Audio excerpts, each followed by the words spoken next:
Bruh.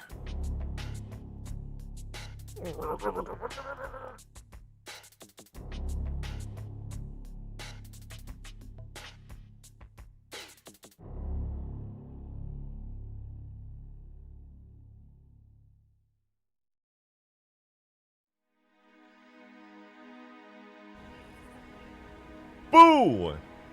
Whoa! Giant purple covenant beam jump scare. Holy. Wait, well, let me check the time. Freaking heck.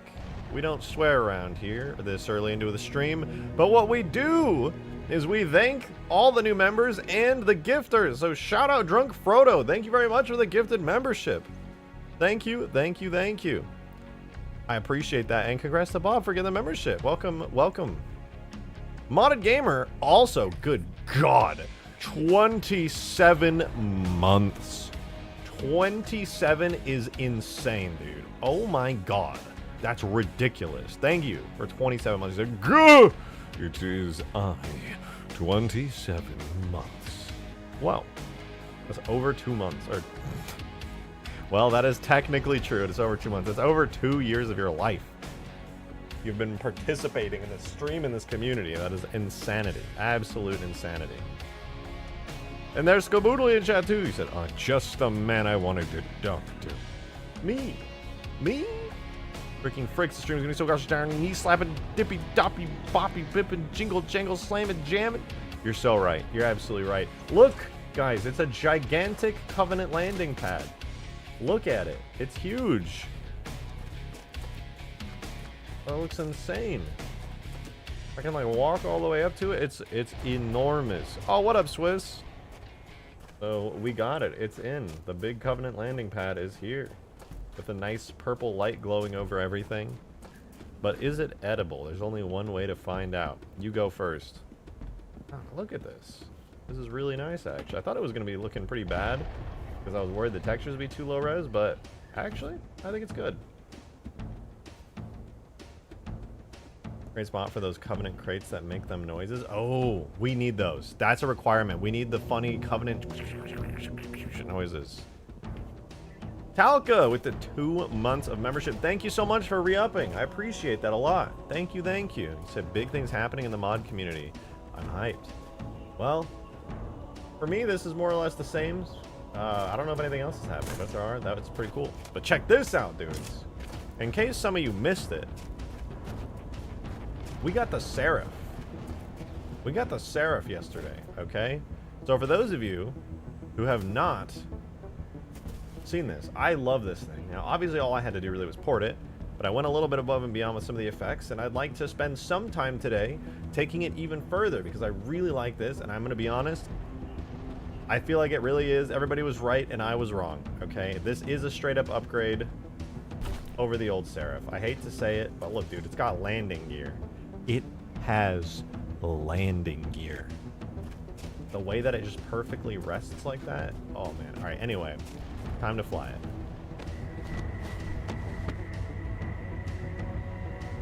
Dude, I love this thing so much. It's so cool. I cannot stop flying it. It just feels so satisfying.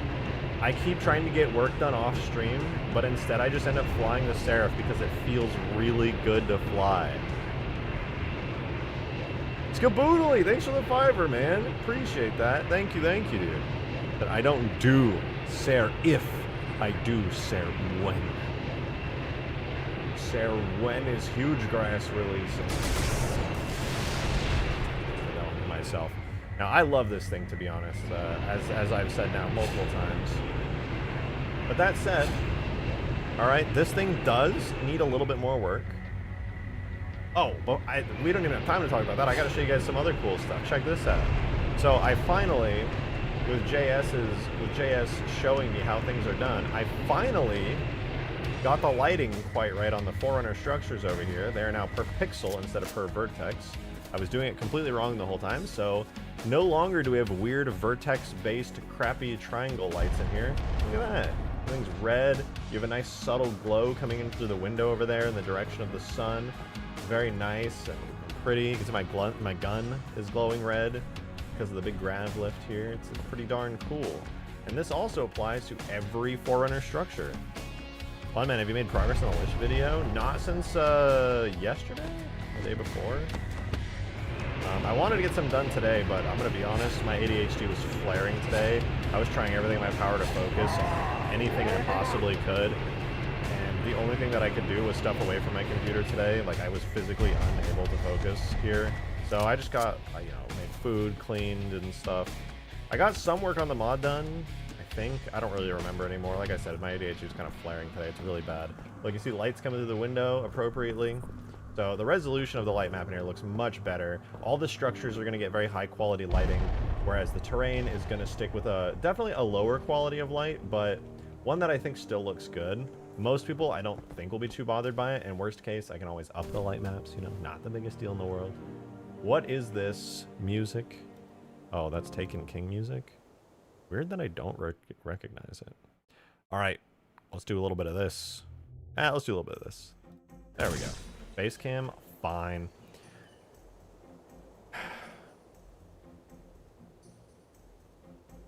There you go. You happy? But this is pretty cool. Now check this out. Wait a sec. Check DMs. There's Cobra content. I was about to go on a rant about a whole other thing, but now I gotta look at the Cobra content. New Cobra content. Oh, the Cobra would be so good in this mod. But it wouldn't work because I don't have the Halo Reach vehicle type. Oh, oh, oh, oh.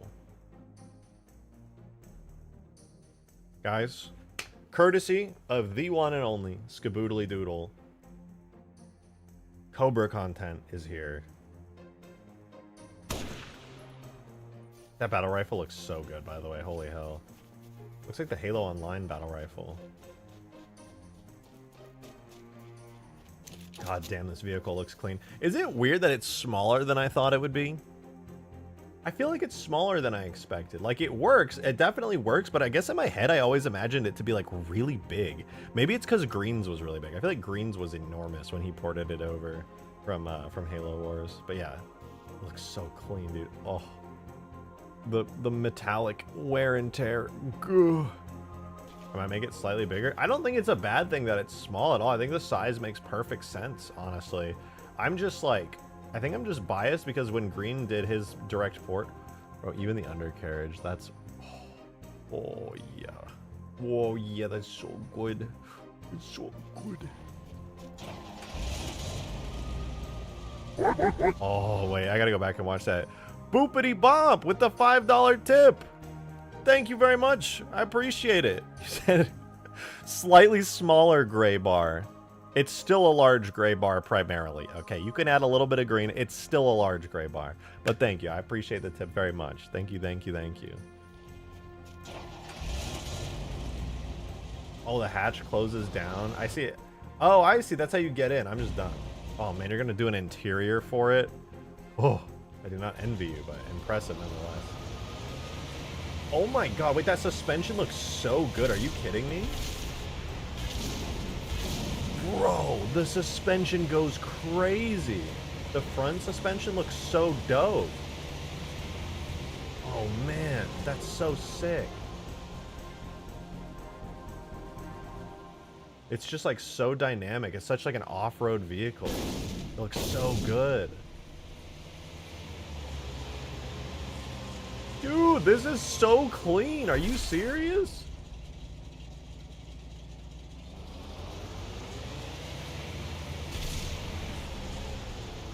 Top tier dev quality? Literally, dude. Skaboodly is like literally a AAA dev. Basically putting his effort into making Halo Wars vehicles. It's crazy. It's actually crazy. Oh, it looks so good. The suspension on the underside is so convoluted, I had to make it up because the Halo Wars model has absolutely nonsense under there. Yeah, I mean, that's understandable. I would have been surprised if the high poly mesh had real suspension and stuff. But it looks really good. I'm completely convinced of it being like a real functional vehicle. Damn, dude, it's really clean. Like, I don't even know what to say. Holy shit. Does it have the, like, the transforming bit yet? Does it lock down? Probably not, right? That'd be like a lot of work to get there. The turret transforming check. Ooh. Wait, do you show it here? Oh man, dude. I want these vehicles. I want these vehicles so bad. They're so sick.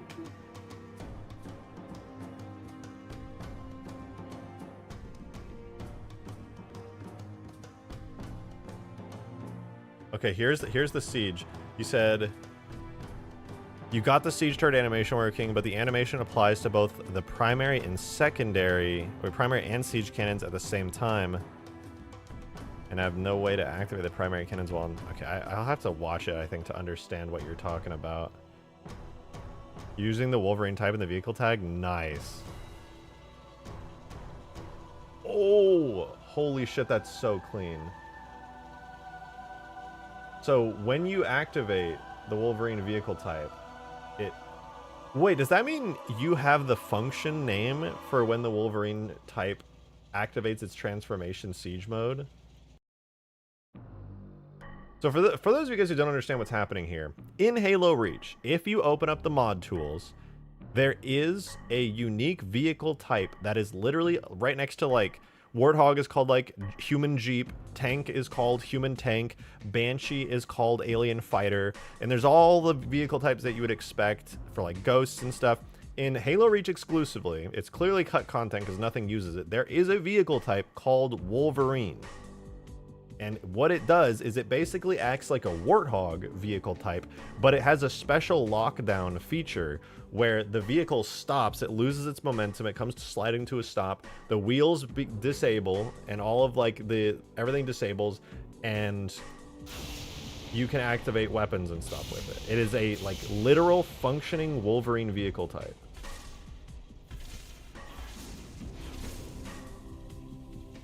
It looks so good. I see what you mean, though. You can't disable the animations on the first bit, where you're having trouble with it, because they're both... Shoot, let me think. I wonder if there's a solution to that, because... Like, obviously aiming animations are global on any vehicle.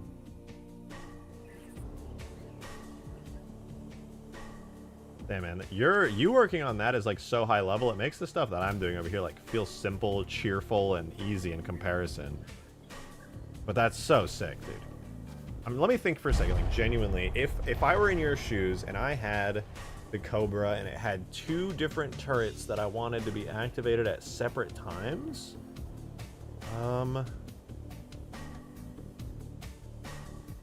have you considered scaling them down after they retreat backwards?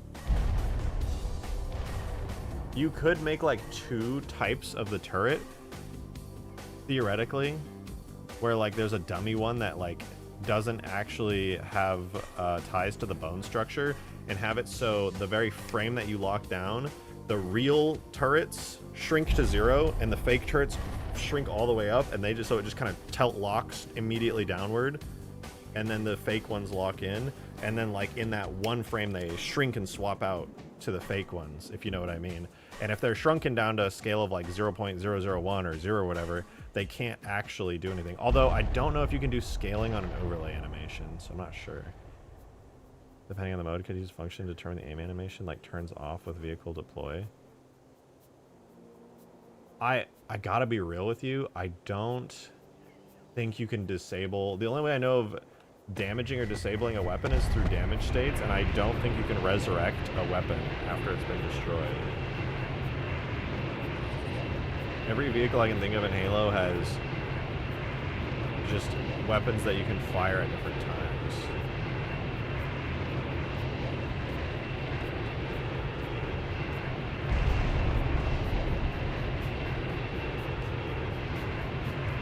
What up? Good to see you, Tuco. How you doing? Welcome, welcome. I'm thinking deeply while flying a Seraph right now. What about the weapon? Because all 3 cannons are always active. I want to be able to disable the dual cannons in siege mode. Yeah, that's what I'm troubled by right now. My instincts tell me there should be a way to do it, but the truth is that even through all my time modding, I've never done that.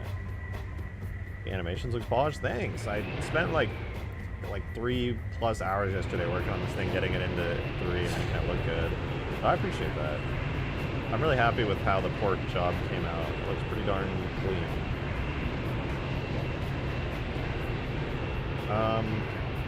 Shoot.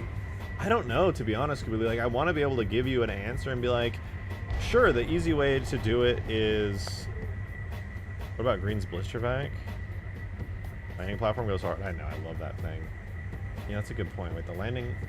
No, I think that was that not an issue with it? That we deploy? Hold on, you're actually onto something. The blister vac was... Who did that work? Reminds me of when I used to mod Custom Edition. This is Extinction after all.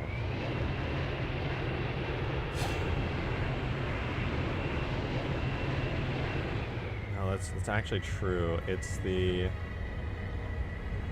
It was suspension would move it, and then when you go... Dude, how did the blister bag work? Green maybe would remember. My memory's too bad for stuff like this. But yes, the blister bag did have something that might work here. So glad the textures work. Actually, Zophie, you carried this vehicle. It would look a lot worse. Genuinely. It would look a lot worse without the work you put into the textures. Like, especially with the illumination map. Like, because of the way the shaders are, most of the textures are sort of kind of hidden. But the illumination maps could not be hidden. And in Halo Reach, the illumination maps were really low res. Like, super low res. When it comes to the maps cache, how do you avoid overloading it with assets? When it comes to the maps cache, how do you... I'm not sure what you mean. Are you talking about, like, in El Dorito? Because El Dorito's the only place I've worried about overloading stuff with assets.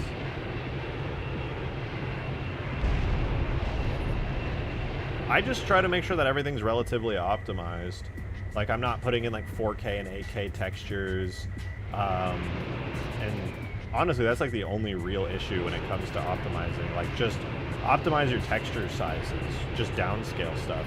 The only time that you could ever even really run into an issue with your map cache is by having enormous bitmaps. That's literally it. Like, models will almost never be big enough. I have, like, one model that's actually bloated and huge, and that's the Lich. Almost everything comes down to just having bitmaps way too big. You should, as a rule of thumb, in my opinion, for MCC or even just for art style reasons, it's all about the bitmaps. If you're doing a Halo 3 mod, you should... There is, like, almost no circumstances where you should need a 4K texture. Skaboodly. Yeah, but to be honest, Skaboodly, I hate to say this, I actually took your Sparrowhawk texture for El Dorito reasons, and also because I think it fit the art style a little better. Oh, I don't have it in this map.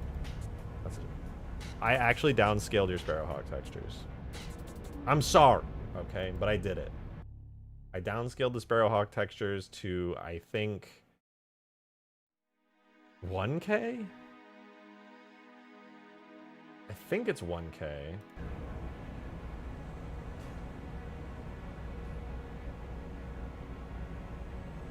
I didn't know how to break the new... No, I think I told you this. Yeah, it looks pretty blurry now to be compared, because I'm so used to what it used to look like. But I still think it fits really well in Halo 3. I'm gonna go on a warpath crunching textures. It's fine. Literally, it doesn't matter. I think you're... Well, okay, maybe 4K is a little overkill, but the only time I could ever see 4K needing to be a thing is if everything is UV mapped onto one texture. But ideally, you just have a couple of 2K textures. And maybe like a 1K. I mean, the textures are a little fuzzy, the details are there. Yeah, I tried it out, and I looked at it, and I just thought, it's pretty fine. It's a little fuzzy, but it's nothing like crazy. It still feels good, still feels right.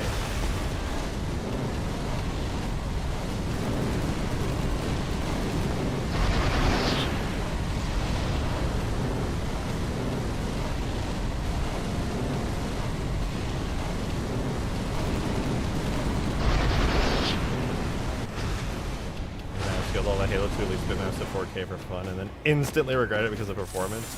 Yeah. Stuff in Halo 2 should never be over like 1K, or else it's gonna look off.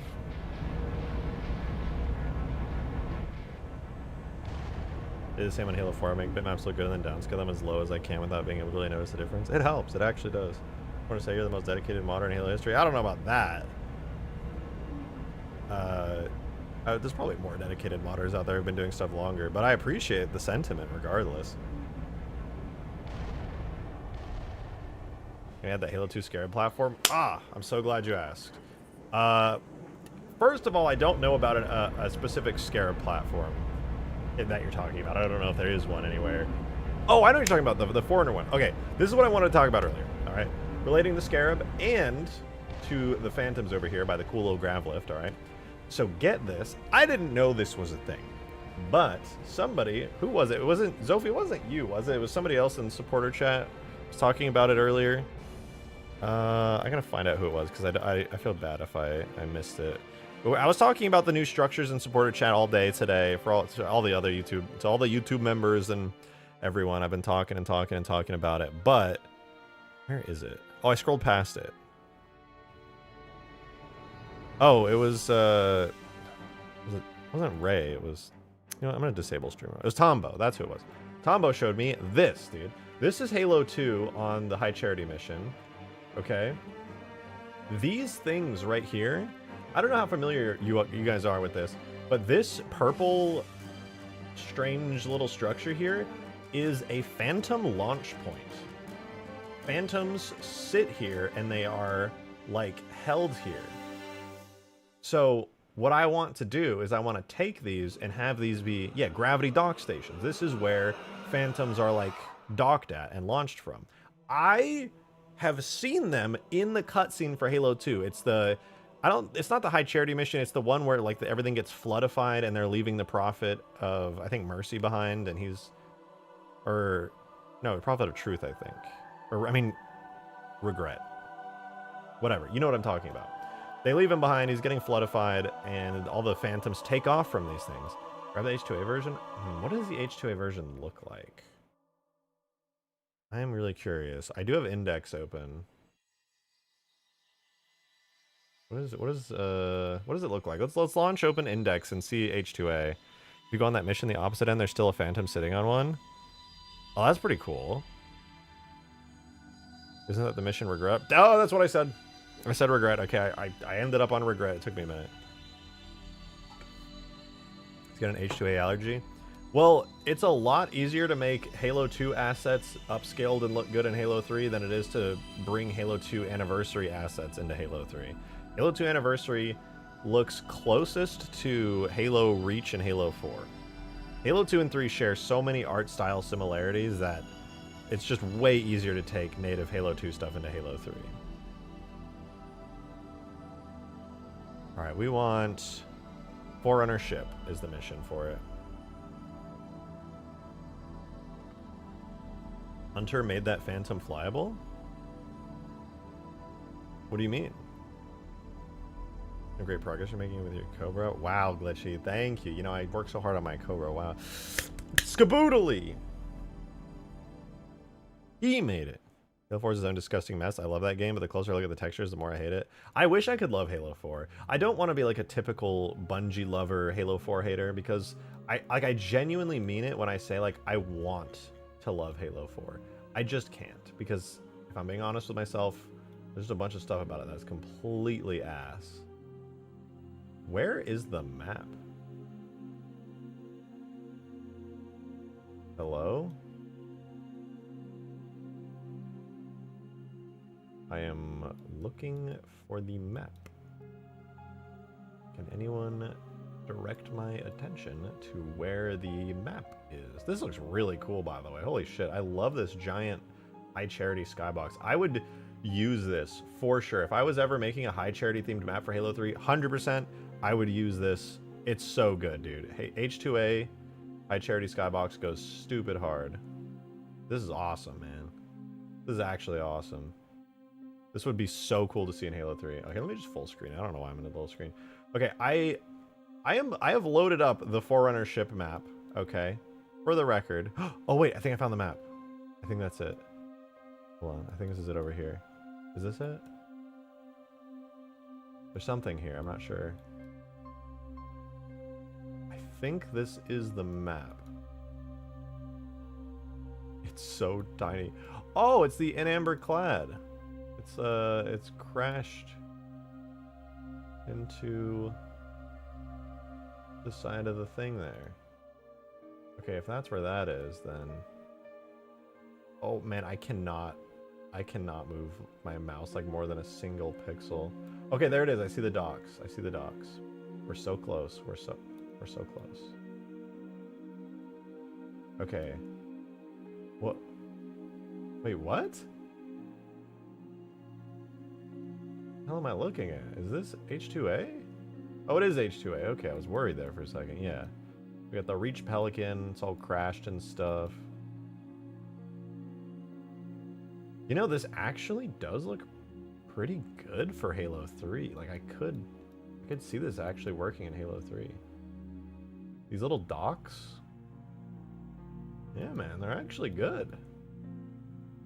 Like, I'm sure that they're really, like, not different than the Halo 2 ones, to be honest. Like, this is H2A, this is Halo 2. They're literally just like the Halo 2 ones, but with slightly more detail. They have, like, nicer textures.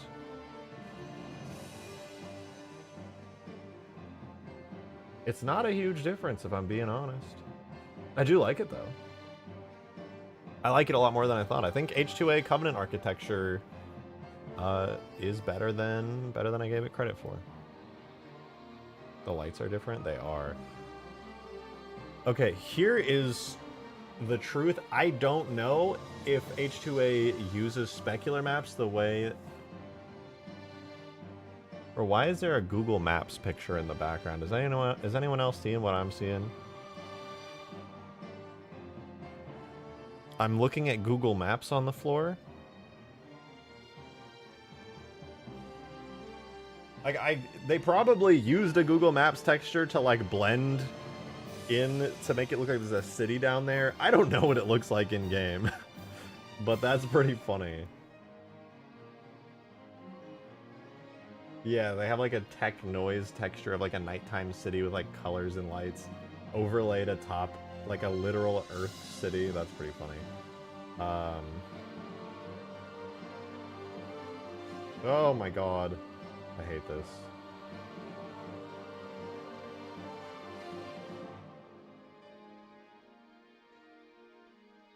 Dude, oh, I'm gonna have like a literal stroke right now. I can't. Oh! God, whatever, dude. We're using the Halo 2 Classic ones. I'm not going through this. All right, we're using these, and I'm gonna manually touch up the topology and everything. I don't care. I can't live like this, man. I can't live like this. I'm gonna freak out. It's literally like the same shit. You just look. Don't be lazy, bro. All right, you know what? You guys think that because Index renders things nicer, that this is gonna look bad in Halo 3 because the glowing bit is not even visible. None of the normals or the Halo 3 specular shaders are visible. I am going to prove you guys so wrong.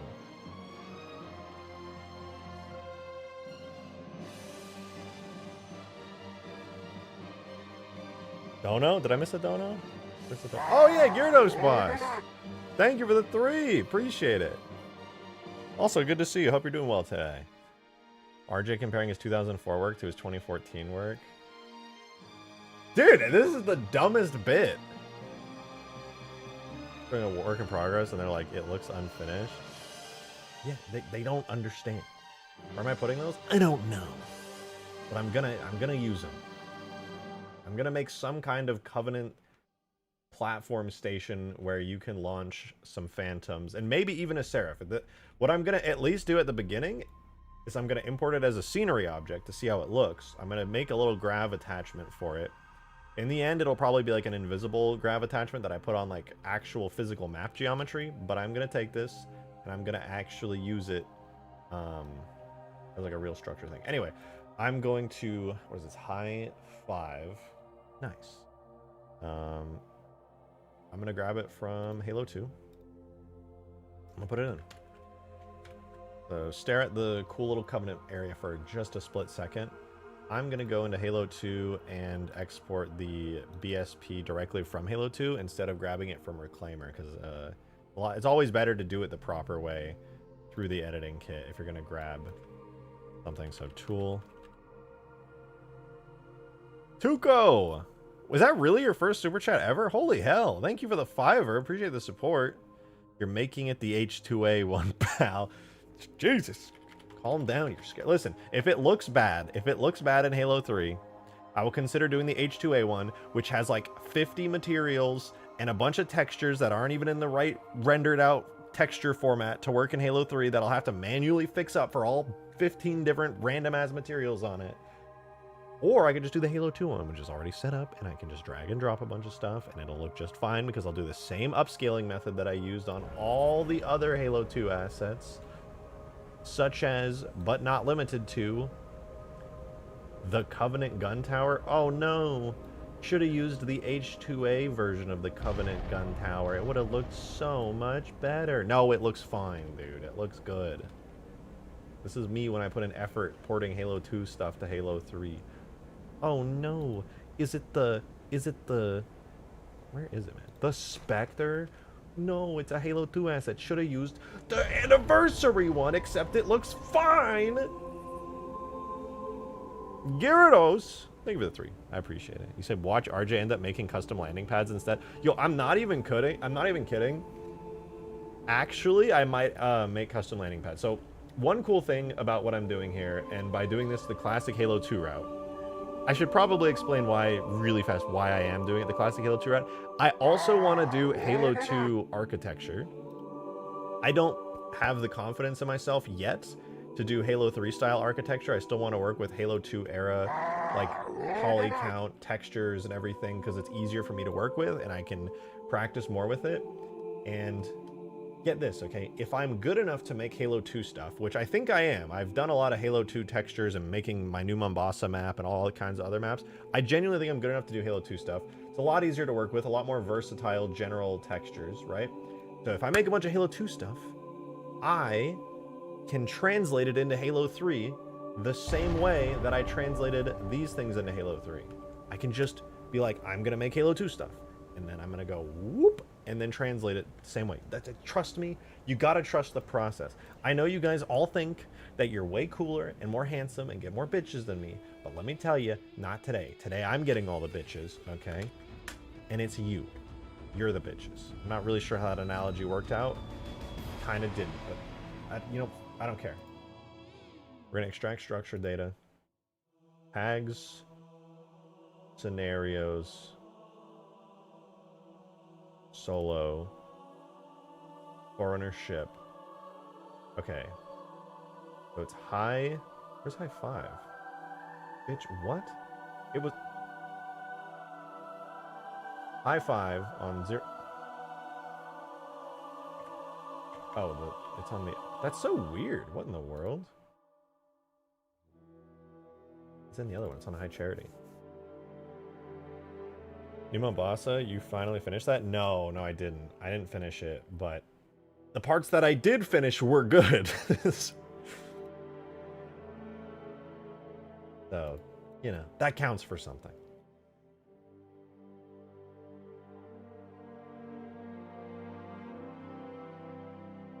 Also, yes, converting H2A textures to work in Halo 3 and Reach can be a pain. It's really bad. Like, it would be like hours for a basic object. I'm not even kidding.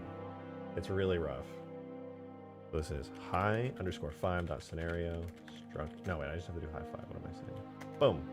There we go. Okay, we have the BSP. Now I can put it into Blender. So this is going to be Halo 2 data. Is it just under extracted? High 5. No, 0. Was it high charity? Earth City. 4B. High 5. There it is. Structure. Okay, so grab that. We're going to do a little import of a AS file. Do that. View. All right, so we should have it here. Now I can just super easily grab it. Oh my god, I forgot how big this was. Okay, here is the actual BSP. Take our fog plane and hide that. We've got this lovely thing right here. Looks to be about 3 materials. Yeah, 3 materials. Not bad, not bad. Oh, we also have these nice little covey lights too. Maybe I could use those for something. Overall though, pretty cool. Pretty darn cool. I like it. Income structure's interesting. Difficult geo to work with. Yeah. I think I understand it relatively well, though. I kind of get... Like, for me, for whatever reason, I feel like Halo 3 Covenant architecture is really challenging. But I think Halo 2 Covenant architecture is pretty straightforward. I can see the general blocks and the shapes of the blocks and stuff. And it's just really big curved bevels for the most part. Like I actually feel like I understand Halo 2 Covenant architecture a lot more than Halo 3. Not to say that it's easy, because you'd have to, I don't even know how I would go about making this into a 3D model, but you know, the knife tool exists for a reason. Anyway, I'm gonna take this, and this is C, Cov Dark Purple, C, Strip A Purple, C, Light. Okay, so I get to do a little bit of digging into the shaders to figure out how the hell this works, but this is called docking clamp. So I'm going to take this docking clamp. UVing the textures on the curved surfaces is the only real problem I have. Difficult to stop distortion. I have a UV add-on just specially made for that. UV toolkit goes crazy. It's not perfect, but not a perfect one, but it helps. Alright, so I'm going to take the... This is docking clamp. New 18. We're going to do docking clamp new 18. Let's save this. Maps, Extinction 2, new folder, High Charity. Save this as High 5. And I'll make a new file and append from High Charity High 5. I want the docking clamp 18. Cool. Clear parent, keep transform, bring it to the origin point. Delete that armature now. And let's do origin to geometry. There we go. Now we got our clamp in a new file. The real challenge here is going to be getting the textures, which to be honest isn't a big deal to get the textures, but I do got to figure out which one's which. So we got to go pull up Halo 2 Gorilla for this. If High Charity was originally Forerunner, doesn't that mean it should use Forerunner architecture? No, High Charity is not Forerunner. It's just powered by a Forerunner key ship. That's its power source.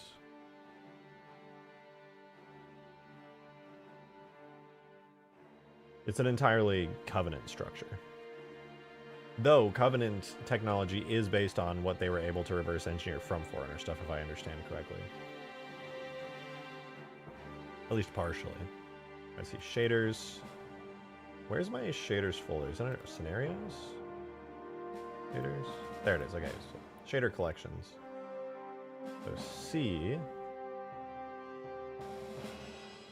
Looking for C. Y. Where's just C? Shader prefix, just the letter C.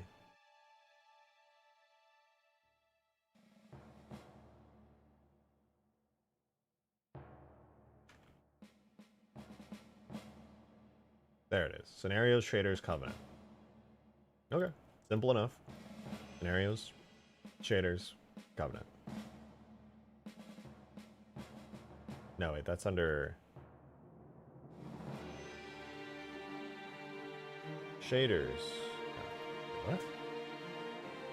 Scenarios, shaders, Covenant. Okay. Shaders, Covenant, military. Sure. Somewhere in those folders. So anyway, now that I figured out where those are located with the little C prefix, what I'm going to do is remove that C prefix from here. And I can put this into Halo 3 now. Before I put it in Halo 3, or even worry about anything on this really, I'm going to get a little tricky. I'm going to merge everything. Merge by distance. And shade, auto shade. Also got to remove that custom normal split data. And that looks good. Well, no, I'm not going to auto shade it actually. A manual shading job here shouldn't be too bad. Can we try us 2 quads on this? Yeah, that's pretty good. So I'm just going to go through and mark some sharps. There's only a few on here that really need to be marked to make this look like it did in Halo 2. Which is this entire ring here, obviously, should be marked sharp.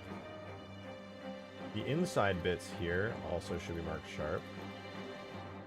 These little bits here and here. So that's pretty good. This whole giant square here should also be a sharp, and I guess the inside face. But other than that, I think that's everything.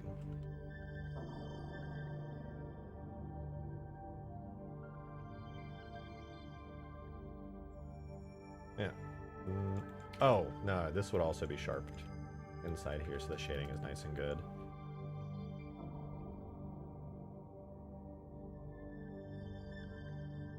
That looks about right. That looks like how it was in Halo 2. Now, the real question is, do I make it super detailed, like how I do with all my other Halo 2 geometry, or do I just leave it like this and make this the Phantom docking platform without any changes? It's kind of hard to tell without the materials, to be honest. But there is good news. Zophie is the realest motherfucker and sent me every single Halo 2 texture completely extracted and organized.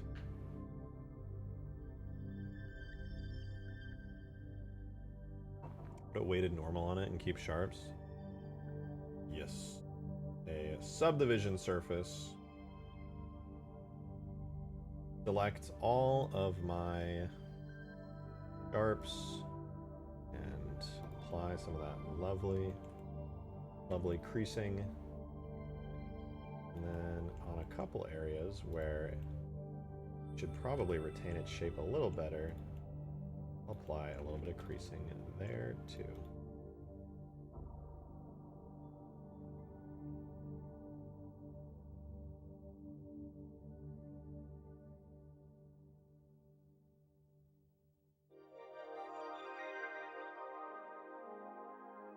And now it's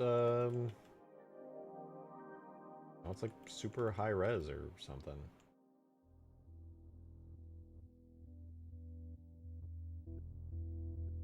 Gotta be honest, the shading right there is so ass. That's just terrible. I don't even think it needs it, to be honest. Like, it's really gaining nothing from that. I mean, I guess the front's a little bit nicer. I'll consider it, but for now, I'm just going to leave it without it. That's what weighted normals are for? Wait, what do you mean? Weighted normals? I don't even know what that means. Weighted normals. Modifier changes the custom normals of a mesh.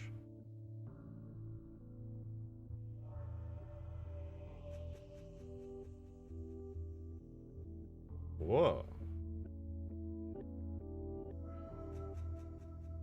What is this?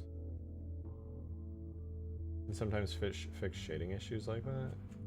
Oh, I see. If I do the subdivision surface.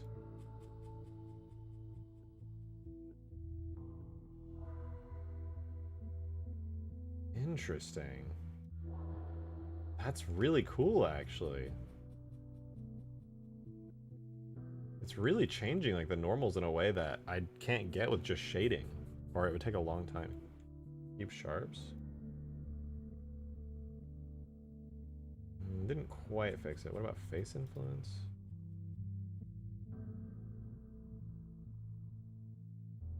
I see kind of... It doesn't seem to have fixed it, unfortunately. It's just because the topology is bad, to be honest.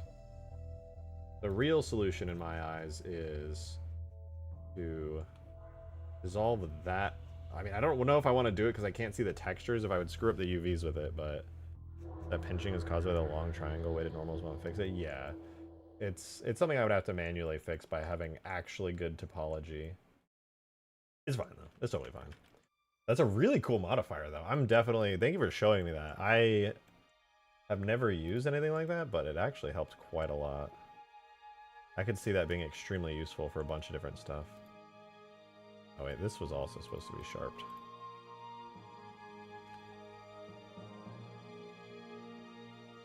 Dang, that does look a lot better.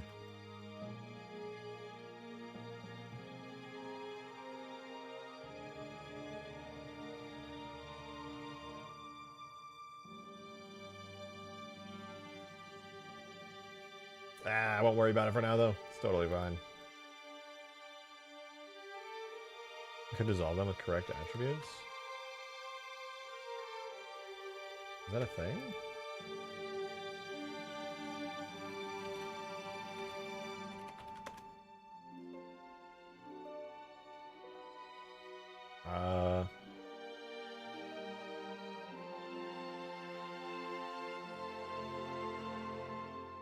I mean, theoretically, I could just mirror it. I could get rid of half of this, mirror it. I don't know if I want to put too much effort into this, though. I could delete half of it, mirror it, and it would still look the same, because obviously well, it's actually not a perfectly mirrored structure. The topology is kind of a little bit ass. Sorry. It's got to be said. It's a little poo-poo butt ass. And I don't have the texture. All right, I'm going to do a base export without all this stuff on it. Kitty. I will say the weighted normals does it improve it? I feel like it does. You know, we'll see it in game. I'll keep the weighted normals in mind. I'm going to do it the regular way. I'm just going to do a straight Halo 2 style port without getting any crazy with the textures yet. Look at the shaders. So we have Cov Dark Purple. I'm just going to do some shader stuff with it real quick. And I'll mess with it in Blender. So Cov Dark Purple, Cov Rug, Glass, Metals, I presume, Cov Dark Purple.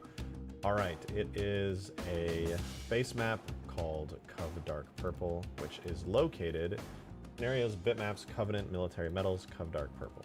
Okay. Does it have a bump map? Flat generic bump. Okay. We can work with that. Generic bump map, sure. That would be in Halo 3 terms, that would have just a bump detail map instead of a bump map. So Cov Dark Purple, though. Alright, sure, why not? God, that is a tiny-ass bitmap. That does not fill me with joy. Cov Dark Purple, alright, sure. Scenarios, bitmaps, Covenant, Military Metals. Let's give it a try. Use nodes, shading, texture, image texture. Charity. No, it's Projects Halo 3 editing kit.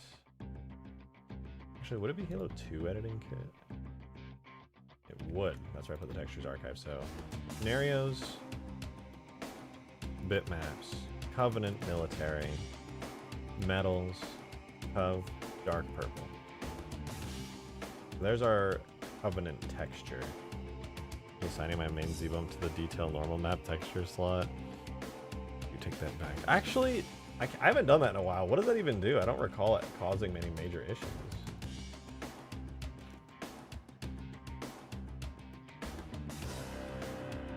That you upscaled textures? Ugh. Wait. When you say that, do you mean all of them? Oh, how did you even...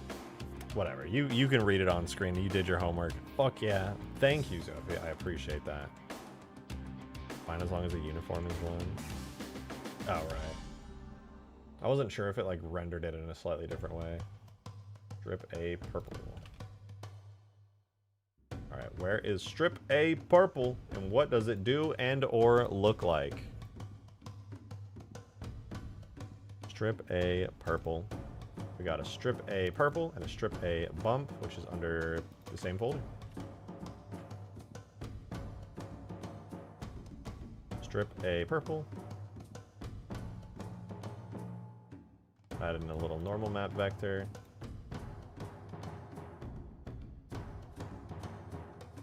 No, we gotta get those nice little normal maps. Strip A bump as a non-color. Not too bad. It looks pretty cool. Good use of texture. Shout out Bungie for existing. All right. The last material is light vert strip. It's probably not going to be under the metal category. Let's see. We have panel, no lights. Lights, light vert strip A? Are we on light vert strip A? We are light vert strip A, which uses light vert strip A light map emissive map. Excuse me? Interesting. Light vert strip A illume. Okay. Sure.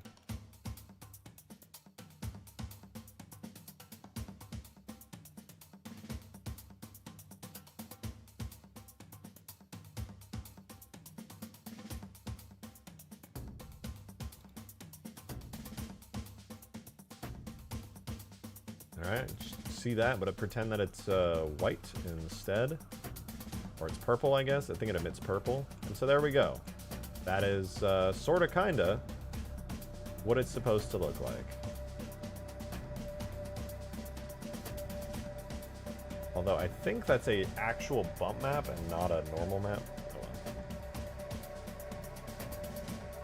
Not bad though, not bad. We've got our textures. Now, this is the point where I think theoretically if I did add that subdivision surface, besides there being some major issues with textures, having like some crazy shit going on, is anything stretched too hard or is it good?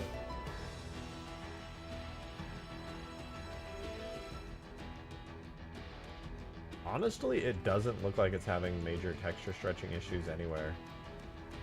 It looks pretty much fine. I sent him a converted bump map to normal map. Oh, nice. Hell yeah.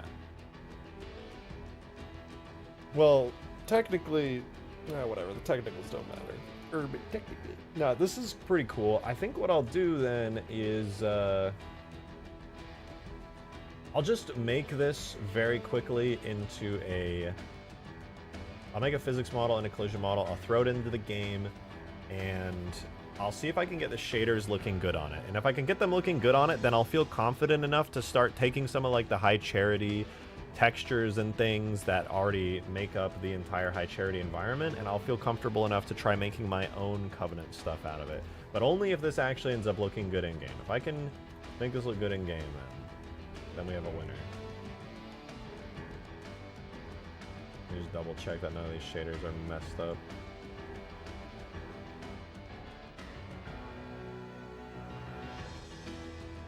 A little bit. Anything back here looking weird? A little bit there.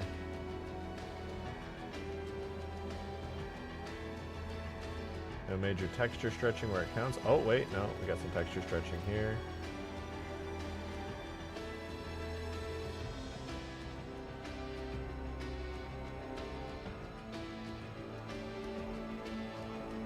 Is it just like, oh, there we go. Okay, that's what I was after.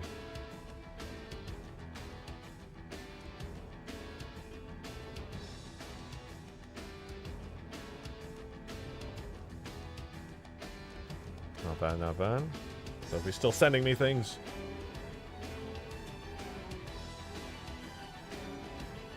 Okay, looks like, I think for the most part I've corrected all the texture stretching here.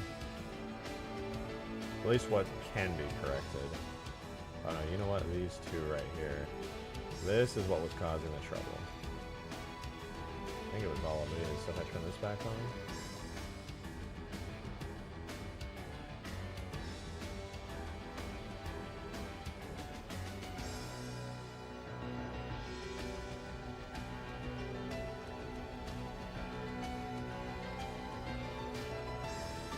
Set it to 0. If I set it too low, then we start getting issues. Texture crease and issues seem to be just fine around 0. I'll leave it there. So we can keep some of that roundness. Looks good though. So now this is a quote-unquote Halo 3.5 version. Want a friend who sends 30 different Instagram reels instead of reels with textures? No, I mean, it's fucking sick that you're setting them. I appreciate it. Honestly, your upscaler is better than mine. Like, straight up it is. Alright, let's make a little armature for this. I'm going to make this a scenery object to start off with. Docking clamp. Sure, why not? And this will get attached to that. Then we don't need a region for this. No need to complicate things. Become docking clamp. This will be the physics model. Docking clamp. I will convex hull it. Remove all the extra data. Clear all the sharps. Make a new material called docking clamp. I'm just gonna call it clamp. Remove that. Here's our physics model now. To be honest, it's a little bit messy. I mean, if I was doing this the right way, I would definitely put in a little more effort, but whatever. Just decimate it a bit.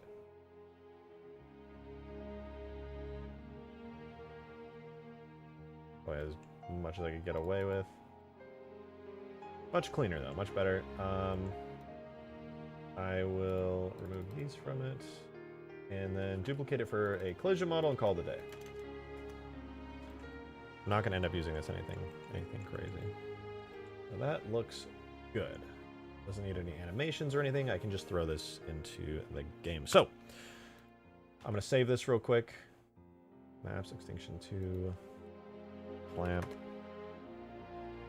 docking clamp. All right, I'm going to export it real fast. Oh, bear with me here.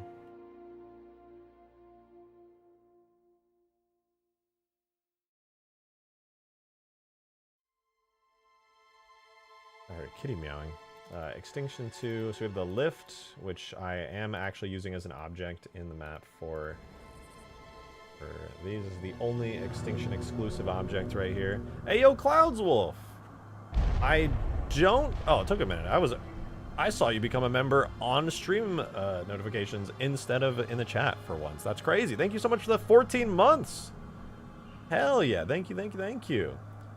That's awesome. Damn.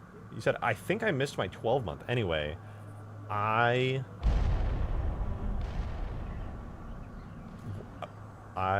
a think so rar. Me too. No, thank you. I appreciate it. Thank you, thank you, thank you.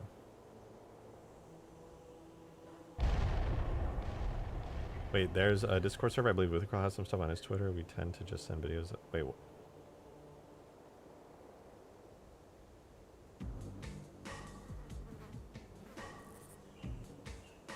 You're talking about the upscale program. I also want to know some details on that. That thing is cool.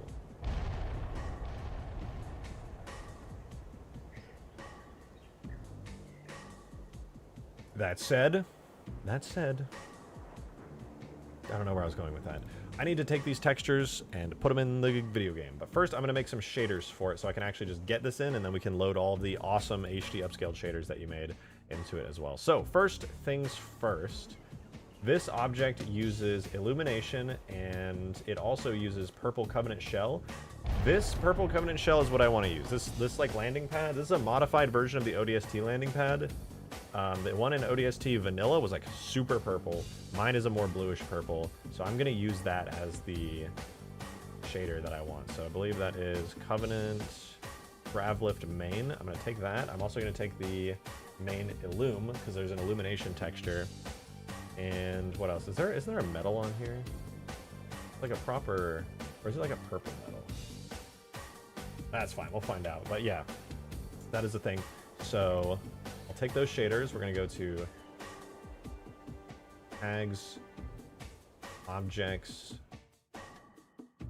levels, multi, extinction 2, docking clamp, shaders. And I do have to make a data folder for that as well. And then we can take it all and put it in. I do need to name those shaders correctly though. Oh, I'm an idiot, dude. What was I doing? Back. Of Gravlift main and Illum. Okay. Cool. So Gravlift main will become Cov dark purple and strip A purple. And then this one becomes light vert strip A. All right, cool.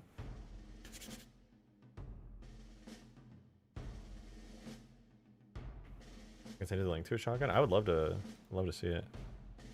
Is it a website that just like a reflection map upscale? Probably not a good idea to use. No, I'm not gonna use a reflection map. I'll use the dynamic reflections in 3, but I do appreciate you going through the effort to do that. Well, I gotta configure my little. It's that time. The sun is set. Much better. There we go. Okay, I'm gonna use the restroom really quickly, but while I do, I'm gonna get this imported into the game. Tool, render, objects, levels, multi, extinction, 2, docking, clamp, final. Okay, let that run. It should take like 2 seconds, but I'll be right back.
Let's go! What the flip was that? Oh, bad timing. All hail chair. Thank you for the $5 tip. Much appreciated. Thank you, thank you, thank you, thank you. Appreciate it. This one is for the chair. Yeah, well, I just sat on your beloved chair. So how do you feel about that, huh? Huh? There's no coming back from this. You're done for. You're cooked. How are there open or degenerate edges, dog? I literally... You know what? I don't even care. It doesn't even matter. The physics model doesn't have degenerate edges, but the collision does, even though they're literally the same thing. Crazy. Merge by distance. 1. Nothing. I don't even care. My soul is too darkened from directional normal facing issues and degenerate edges. Ugh. Whatever. What the flip ever, dude. I need to get those bitmaps in. Physics models auto-convex. I know, but it helps me mentally to know what it looks like before I put it in, because sometimes, even though I totally understand the concept of convexing and I've done it like a gazillion times, I'll still fuck up sometimes and be like, why can't I walk on this little, on these little concave faces? And I'll be like, oh, because I just turned my brain off and didn't think about it. Oh, bitmaps. We gotta put the bitmaps in. Also, need to make a folder, not a folder, a scenery object for this. Is this a scenery object? No, it's a crate. Damn it. I can make mine a crate. There's no reason for it to be scenery, actually. Sceneries are a little bit restricting. Alright, we'll make that. Let's hook it all up real quickly, and then I'll make the shaders and effects and whatnots and the what have yous. All good. Okay, so that's good, and we can bulk import there. Now, in the meantime, Zophie, real as fuck, and sent me a ton of the textures. So we have the dark purple diffuse, which is very important. Which actually, maybe I can use a Halo 3 shader instead of that, but we'll get there. Light vert strip A purple diffuse. Nice. Strip A bump diffuse. That's weird, but nice. The strip A illume diffuse, also very nice. Strip A purple diffuse, also nice. Strip A Z bump, nice. And the I don't know what necessarily all these are and in what order they are, but we got them.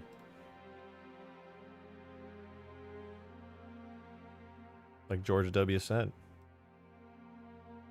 Ladies and gentlemen, we got them.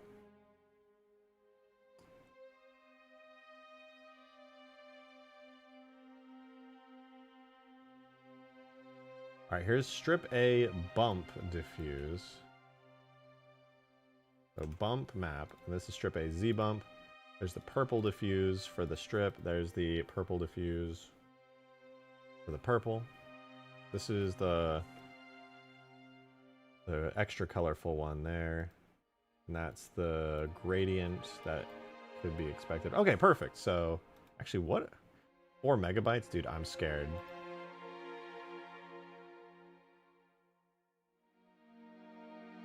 Oh, it's only 1024. Okay. Dude, shout out again, Zophie. I appreciate you. This is like legwork that always sucks for me. So I really appreciate you going out of your way to lend a hand.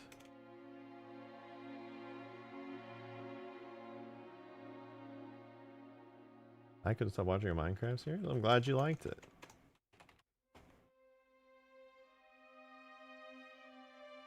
All right, let's spawn in the clamp and then start hooking up the textures and just kind of see what it looks like. So we'll go, it'll be a crate object. I'll have to give it the right physics type. It won't have the right physics type right off rip.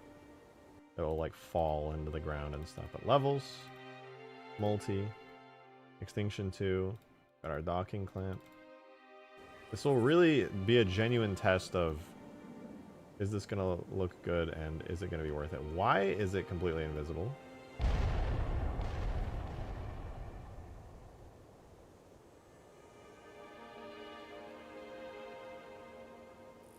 I'm confused.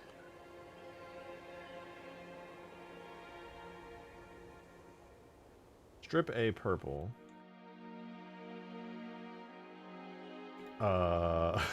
What? What the fuck? Strip A purple and Cove dark purple. Cove dark purple. What? Why is it invisible?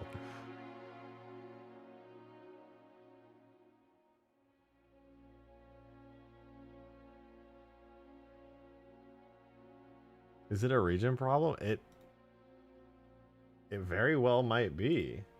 Oh, why does it have a region called metal? That's left over. I'm just gonna remove all the regions. This thing does not need regions. I was not expecting there to be built-in regions at all.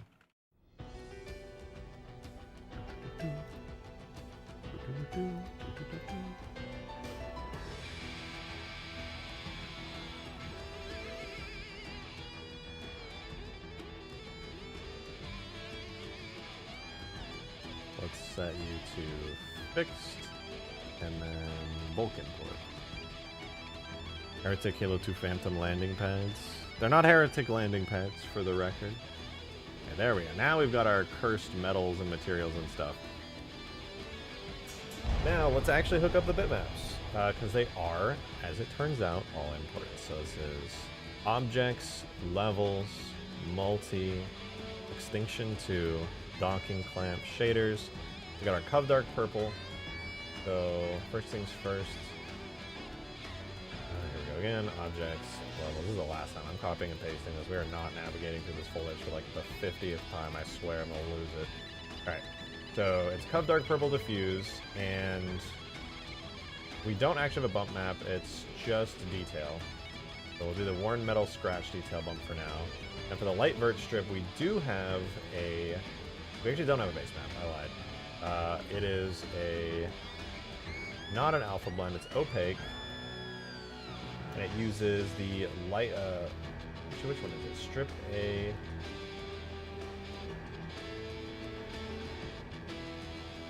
I think it's this one. Let's see. Is it this one? Yeah, it's that one. Except I need to re-import that as an Illum map, alpha Illum map. Re-import it. And then it needs to not have a simple type of illumination, but 3-channel illumination. Channel A being, I believe, red. to be a bit of a... We'll try it like this. We'll do dark purple. I don't think there is a channel B, but on the off chance there is, we'll do a little bit lighter. And then kind of a channel C, which should be the actual channel C here. Like that. And there we go. Really bright on one end, but I'll sort it out later. Alpha Loom 5. And then last but not least, we got the Strip A, which does have dedicated textures, which is Strip A, Purple Diffuse, and then the bump map, which is Strip A, Z-Bump.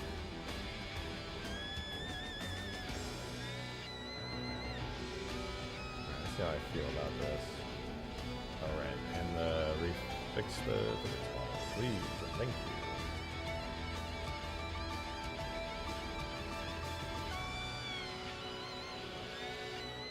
How do I feel about this?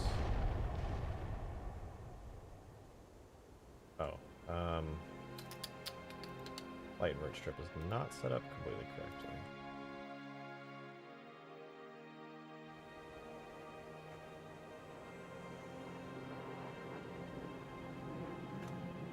Light invert strip,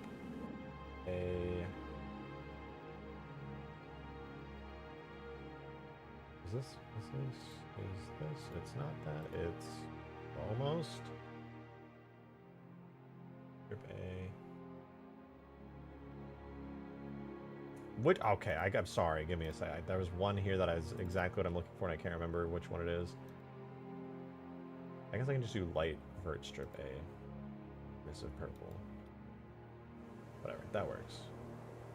Okay. Now, as for Covenant architecture, I'm gonna be honest. It is definitely too shiny.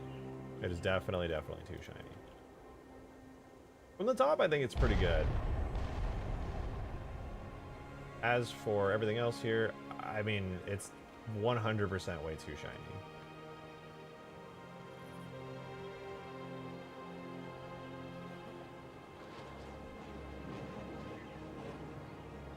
I think the strips area here, I feel like it...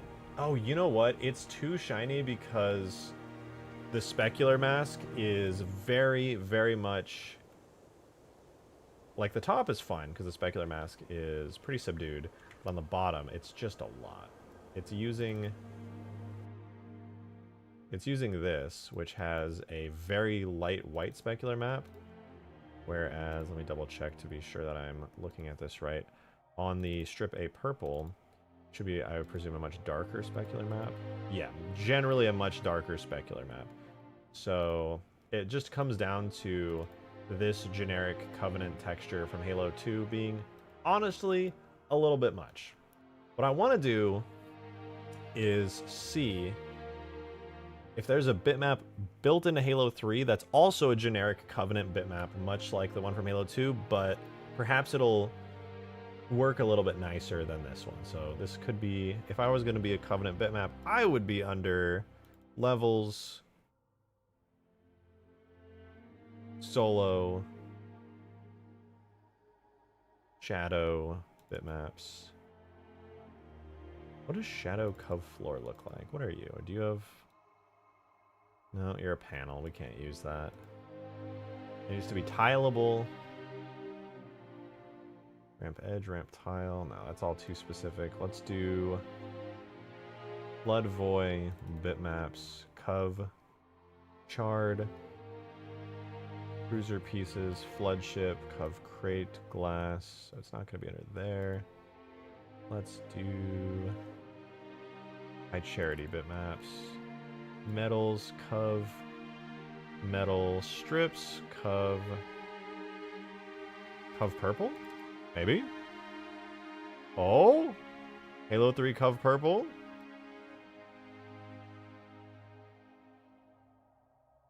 But it's Flood ship. The FS is for Flood ship, for the old mission. I don't know if any of that little bits of orange in there will look any good, but let's see. Still really shiny. In fact, kind of just as shiny. Still, like, really bright. I was I mean, that makes sense because it's a Covenant, but specular coefficient 0.5. No. Albedo specular tint blend 0.8, let's do 0.5.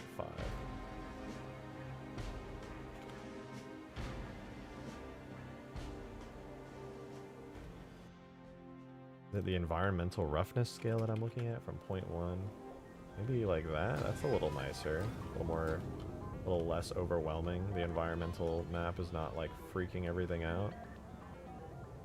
Alright, and then theoretically, if I took this, rotated it like 90 degrees, and put it like in the wall here. Now obviously I don't have an actual phantom, or a real, like a way to hold the phantom up.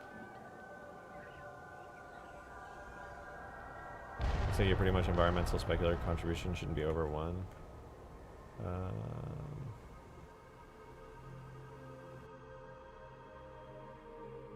Lancing specular power, normal specular power. Environmental map specular contribution. Oh, it's 1.25. What about 0.75? Oh yeah, that does feel a lot better. Maybe I can bring this back up to 0.8. I think that's what was going on. Yeah, that looks a lot more reasonable. Maybe I could bring it even up to 1.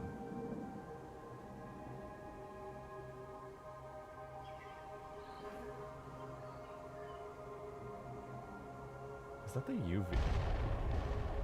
8 to 1? Oh, it's just the UVs go crazy. Scale uniform 0.25. Detail map scale 0.25. Okay, 0.5? Am I misunderstanding something here? It looked like it was tiled like a gazillion times. That was odd. Well, that looks better, I suppose.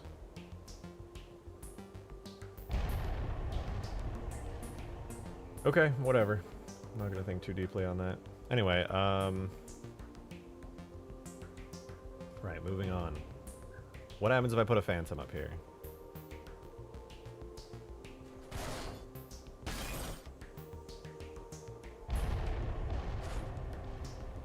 Does it even fit?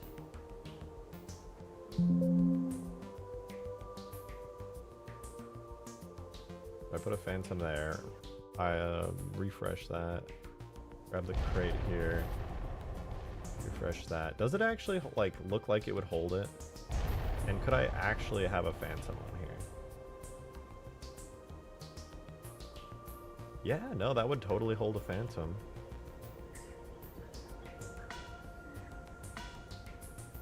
I mean, like you could theoretically like walk up here and go into the grav lift.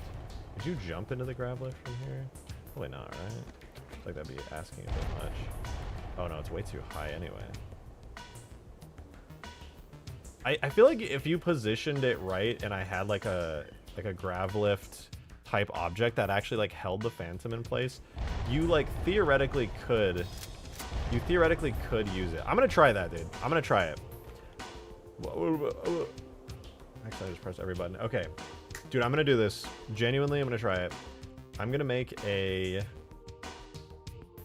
cube. There's gonna be a physics object called I'm just gonna call it dock. I'm gonna give it a material called phantom dock. Move it up here. In the mission, there's a phantom dock there. Yeah. No, I'm not... Like, yeah, there is. I was just, like, seeing how it worked. Theoretically, it doesn't need to be, like, really big. Like the drop pod clamps? Exactly. It's like a drop pod clamp for phantoms. I'm gonna move it up around here and see how that works. And I'm gonna put a marker in it. A empty arrow object. And I'm gonna parent that to the armature on the bone. Parent to the bone. Actually, I should do the same thing for this. Parent to the bone. Okay. Then we'll move this. This will be clamp. And I can mostly copy the settings, cursor, from the drop pod clamp as well.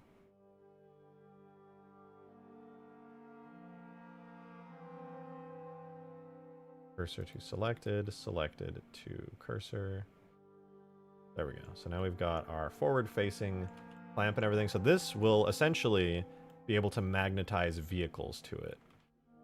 We'll see how well it works, and if it's dangerous for things like warthogs that might get stuck in it. But theoretically, it'll actually work. Skiff is just another reskin of the Covenant Shadow. No, it's kind of like a mix of a Shadow and the Prowler, I would say. From what I've seen. Speaking of which, Skaboodly! I've seen modders spawn the skiff in. I don't know if Skaboodly's there. I don't know why I'm yelling at him. I've seen modders spawn the skiff in, and on the off chance that you're there. Actually, I bet I could just go on like the Halo archive or something and see if anybody knows anything. Why are you yelling at me? I want the skiff, Skaboodly. You're gatekeeping this skiff, Skaboodly. I've never seen this skiff before. It looks like the CE Spectre. It does kind of look like the CE Spectre, yeah. I'm making Cobra Siege boat. My bad, Skaboodly.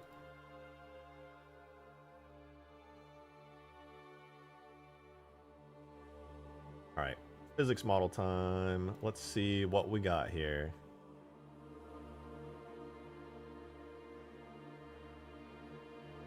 Levels. Okay, I gotta go to the Alpine Sandbox. No, wait. Objects. We're gonna go to Ultimate Forge.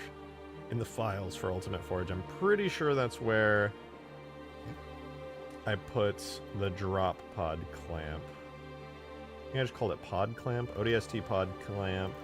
We're gonna copy those physics settings because I feel like an angry chef at a crowded burger joint on a Friday afternoon and somebody's asking where the order is. That's pretty funny. Alright, I'm gonna copy this phantom type. I'm gonna copy the whole goddamn thing. Clamp. Clamp. Got the directional, angular motion.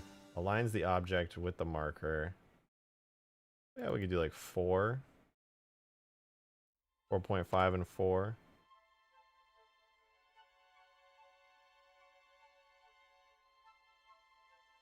Wait, if you do, what was it? 1 is a good. Okay, we'll try that. We'll give that a try. And then that, it'll only magnetize vehicles. That's literally it. It'll only magnetize vehicles. And also it'll negate gravity. Let's move this out of the way.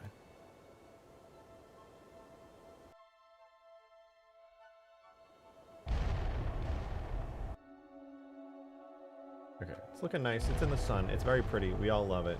Slay. And all that. But we now have to set it up. So here's what I do. We go into the materials for the Phantom Dock material. We set it, that little cube that has a yeah, it has a Phantom Dock material. Whoa. What the fuck? We're supposed to hold it in place, not push it.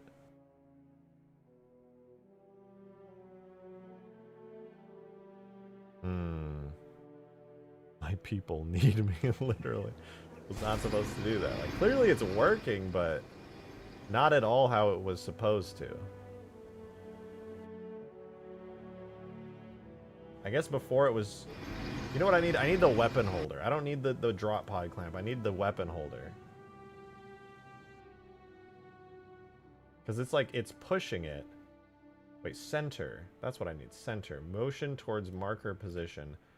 4. I don't need directional anything. I need this. I need center acceleration.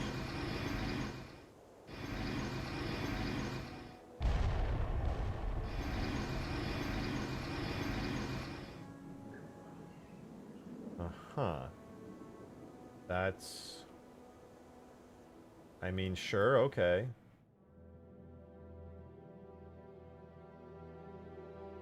What about that? What does that do? What if I like rotate it and then do that? 40 to 45. You better angle yourself. Oh look, it's actually trying. Okay, I think it's just not strong enough. So I'm gonna do 40 to 45 because the Phantom has a lot of mass. Oh! What the fuck, dude? That was a lot. Also, I guess the docking clamp has damage info, so let's delete that. It literally died instantly. The Phantom hit it so far that it died. Okay, so clearly it's too low. So we gotta move both of these up at least a little bit. Maybe more than a little bit.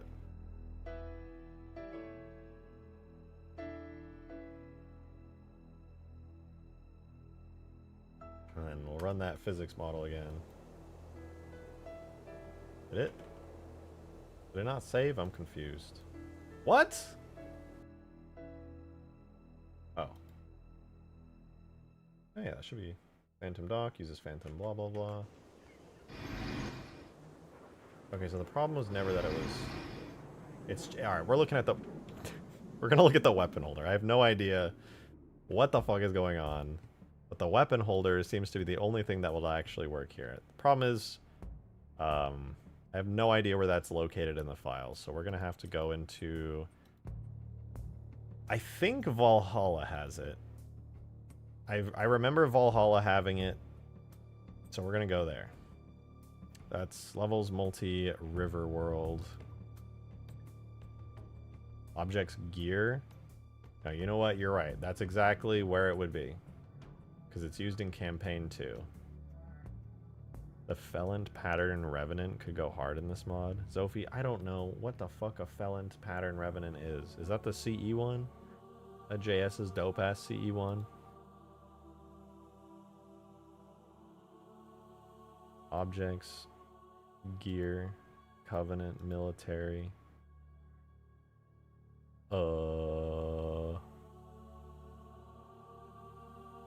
Sword holder. There it is. Okay, physics model. What does it use? One phantom block. Center acceleration. Alignment acceleration.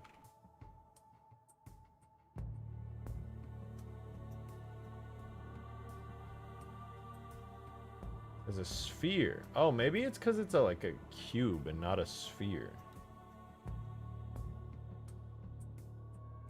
Wait, there's one thing that could be tricky here. If I look at the render model, how many markers called default are there? Center? Okay, there's just one. Okay.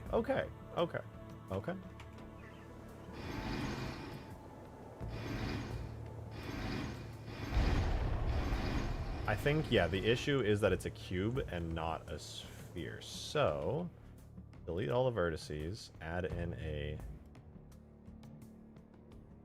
Do cursor to selected. Cursor to selected. Delete the verts, add a UV sphere.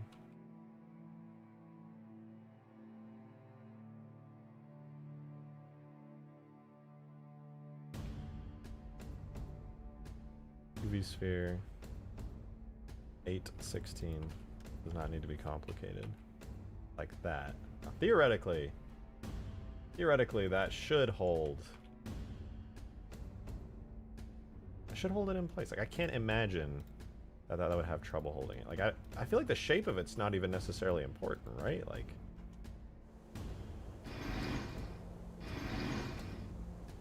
what the fuck, man? Okay, what if it's just too strong? It's possible, right? But what if it's so strong that it's just yeeting it and never has a chance to balance out? Never mind. Okay, what else is there that I'm not realizing in the physics model? Anything unique that I should be looking at? Negates gravity, ignores players, ignores everything else. Defaults. We got the marker. All it does is have some center acceleration, some center max velocity. Yeah, blah, blah, blah. All the usual stuff. There's nothing else other than that. So it's now trying to orient itself correctly. But, like, the thing is, if it's negating gravity, why is it still falling? Is it... Oh, I know what the problem is. It's not big enough. That's gotta be it. And also, the marker is rotated incorrectly. We got to X to X minus 90. Alright, there we go. The Y's got to be facing down. But there, yeah, now it should be... I think it's just not big enough. I think the Phantom has... It's too large. No matter how much mass no matter how much acceleration...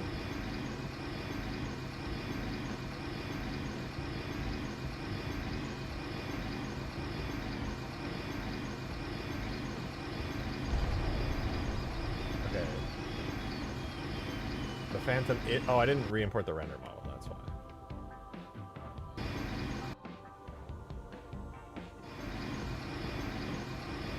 What the fuck? What? Ah! I just...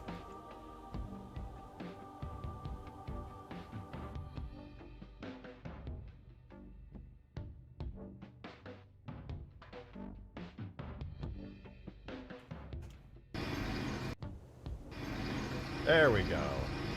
It works! Okay, so we gotta move it forward a little, and then down a lot. A shit ton, even.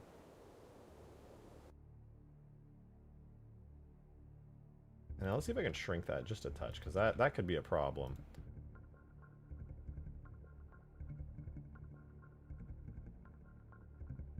So we need to re-import the render model. And, oh dude, you know what? I bet I could still get away with a really tiny one. Oh, it's so good. That was so cool. Okay, I'm gonna remove that sound, to be honest. It's like, it's cool and all that it can have a sound, but it's just kind of extremely annoying.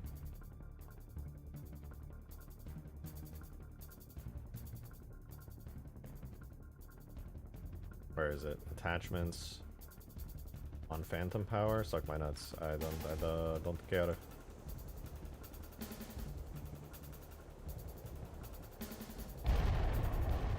Alright, also, what I need to do is definitely shrink this down a lot more. Like, it's a pretty small size. And then, now that I've shrinketed it, I can reduce the amount by which it gets sucked into it, as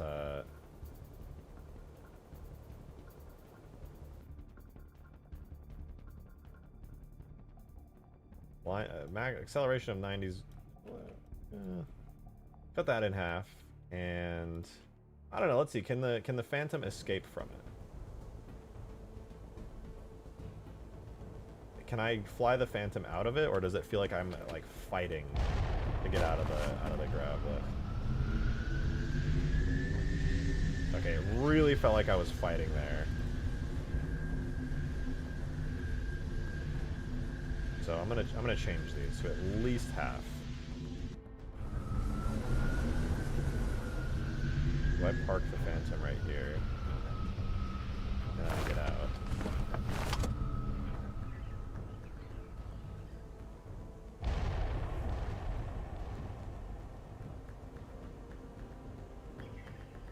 Dang, dude, that's pretty cool.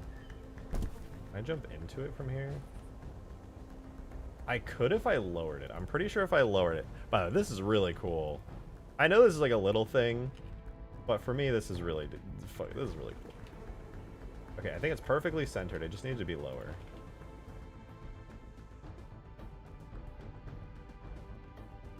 I hope I didn't make it too low. I might have just dragged it down quite a bit. So physics and render.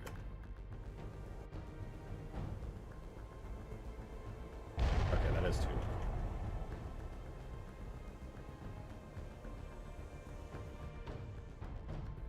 You pull the Phantom forward? I don't think so. I need it to be at the point... Actually, wait. Because this is kind of supposed to be a ramp for people to, like, get in, theoretically. I mean, I'm using it for my own purposes, so we'll see. So it's good for walking up, but you still can't get in. Should I make it? You know what? Yeah, it needs to be pulled forward. You're absolutely right.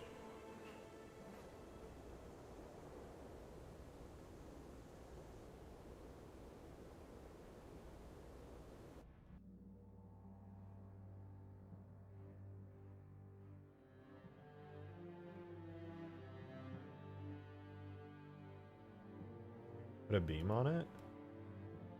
I guess if it's active and there's something in it, I could have like some kind of like pseudo phantom effect right there. Like the phantom doesn't even need its beam on, you know?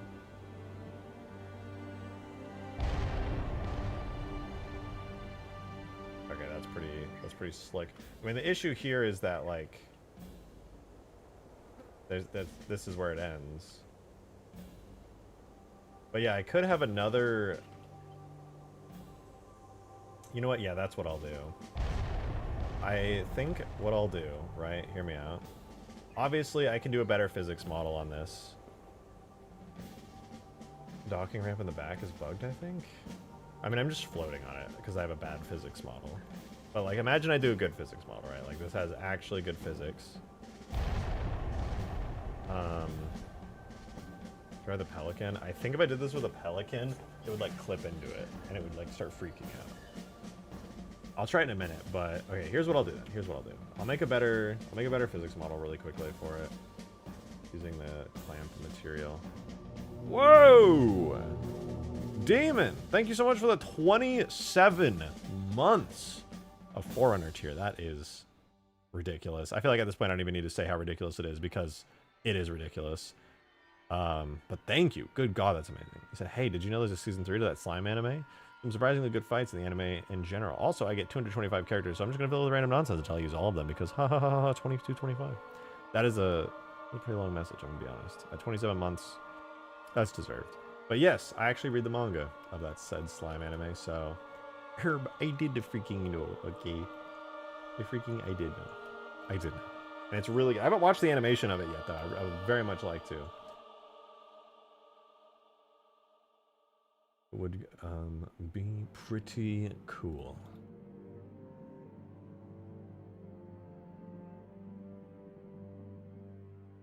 The anime is good? Yeah, no, it is. It's really good. Alright. I'm gonna make a half-baked, half-decent physics model. It's gonna take me 2 minutes. Don't time me.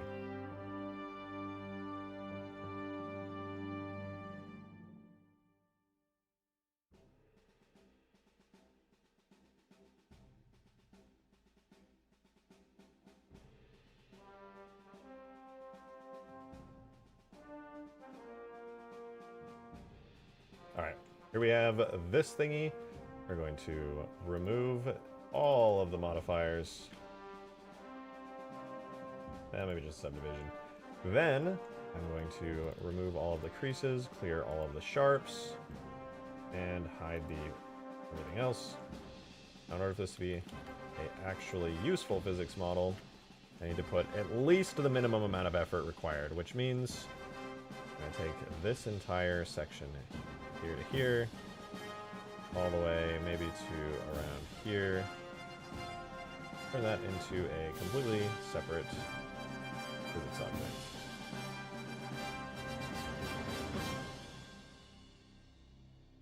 There we go, that's the basis. Now, I need to do this entire bit right here.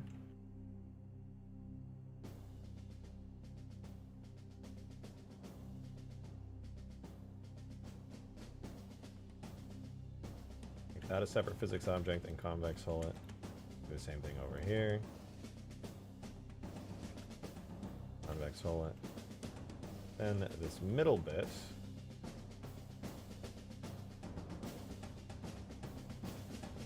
Is it important that you can walk in the middle? Yeah, I feel like it's important enough to put in some effort on it.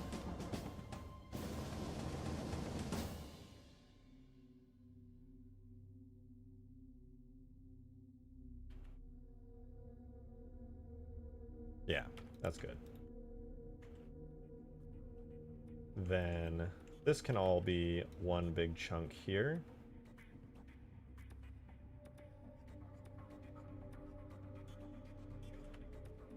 And then the same deal for the other side.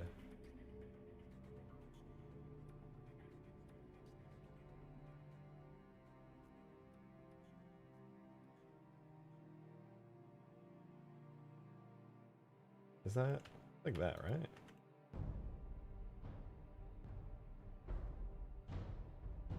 No, it's -1 try. Whatever, it doesn't need to be perfectly symmetrical. Good enough. So that's that. So now I hide all of those. We're left with this.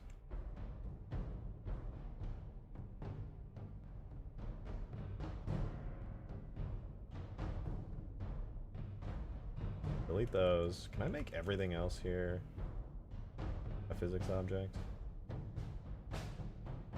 Oh, this one was supposed to get some extra bits down here. And all the way down to there as well. Need to separate that, merge it with that, convex hold that. There we go, much better. And now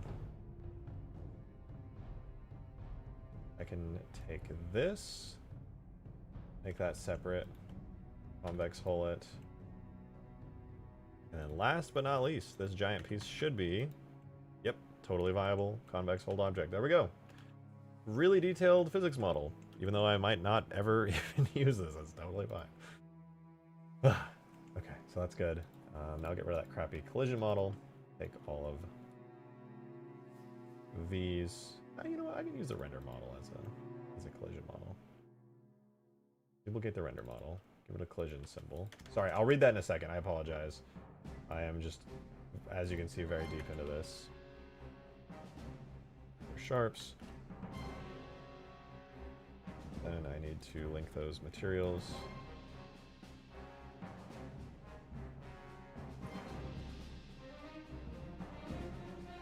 Move those.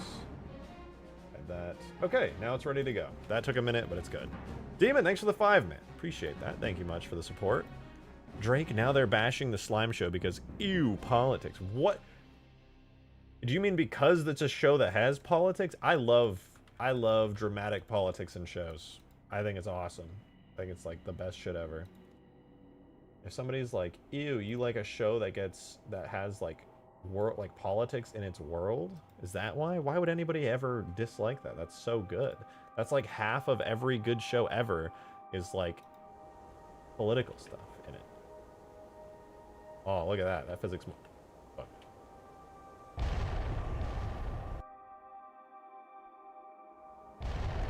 Will I die? Oh, okay, well, I will die, but only because of my own doing. Try again.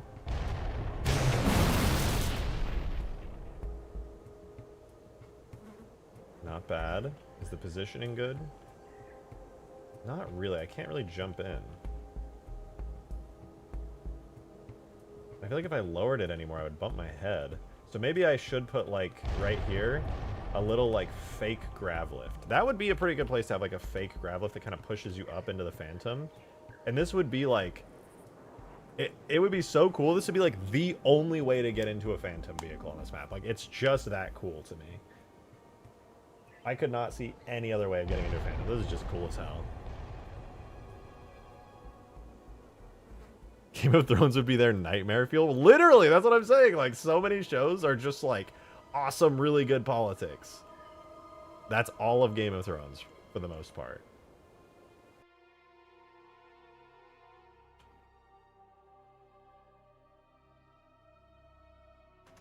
Okay, I'm going to put the little grav lift here. Right there. So that's not only going to be the marker for FX, it's going to be the push marker. Is there a function for an object being affected by a phantom volume?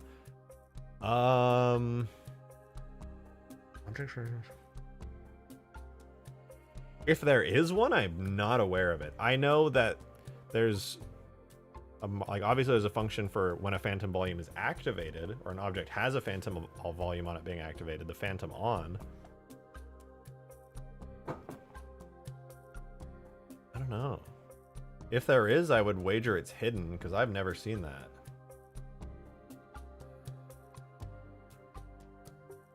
Phantom on, there's phantom power, phantom speed, but those are all tied to the active object's phantom volume. Just thinking phantom could use its own lift if it's being clamped. That's, yeah, no, you're right. I could also just, I'm just gonna fake it with the grav lift on the object itself. Because I think that'll just work out better. FX lift. Put it right there. And it'll come up visually from like this little spot here. Is that? Okay, so that, if I do that though, I do have to move the dock and the clamp markers forward a little bit more. Wait, is it forward or backward? Forward. Like that. And then for FX lift right here,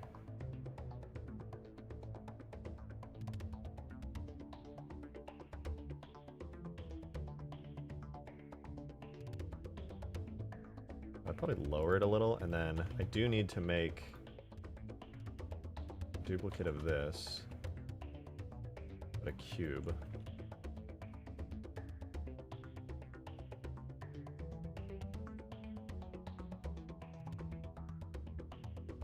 I guess it would be a cylinder. Ah, whatever. If I just bevel the sides, it's basically a cylinder. Not like the actual shape of it matters.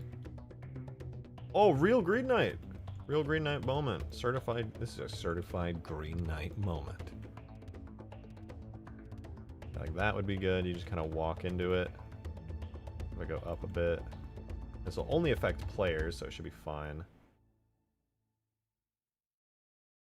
How do you get off the Phantom after you get inside is going to be a question that I'm not going to worry about.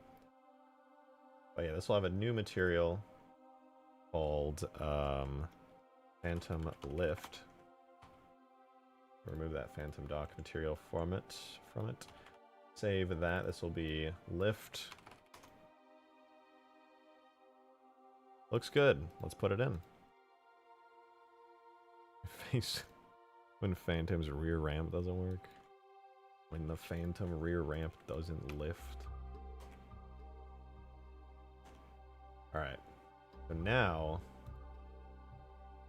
I get to attach a fun little gravity lift effect. I'm thinking, I don't think I have to do anything crazy for the grav lift, right? Like,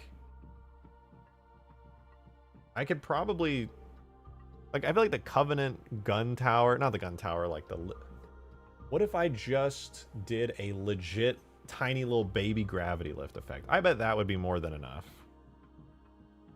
I Peanut Head. What does that mean?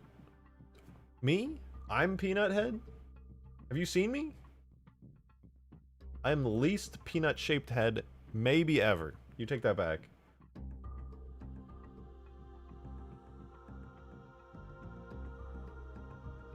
Okay, grav lift effect. We go back.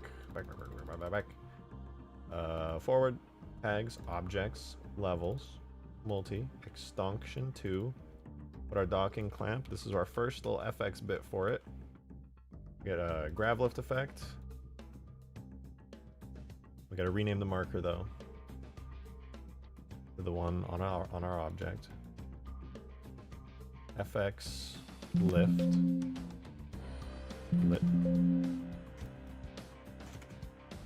What the fuck? Why is it when I backspace it puts a fucking cube?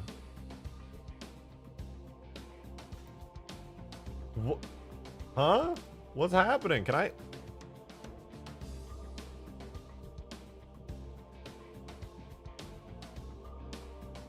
What's happening?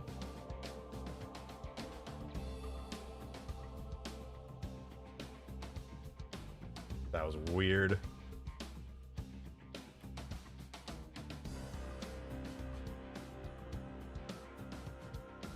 So we're gonna remove the delay. Remove the flash. Only keep the looping bit.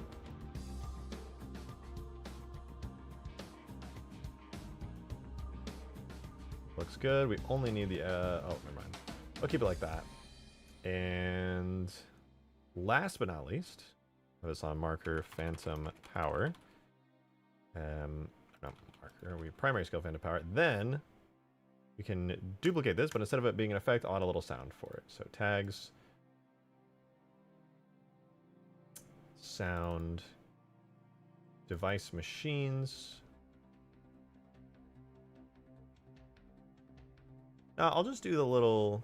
No, I think I was gonna say I was gonna use the sound effect that comes with the actual Gravlift equipment, but I always feel like that one sounds a little wimpy. Let's do a better one than that. We'll have...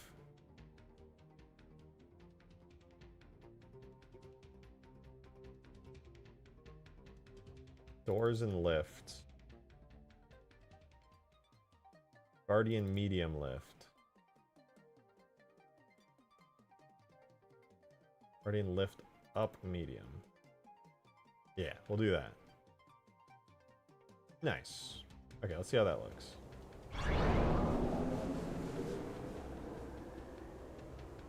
And then... Oh, wait, no, I can't actually do the sounds for it. Because it's got double phantom power. It's got 2 different phantom volumes, so it would just, yeah, okay. Never mind, I can't do the cool sound.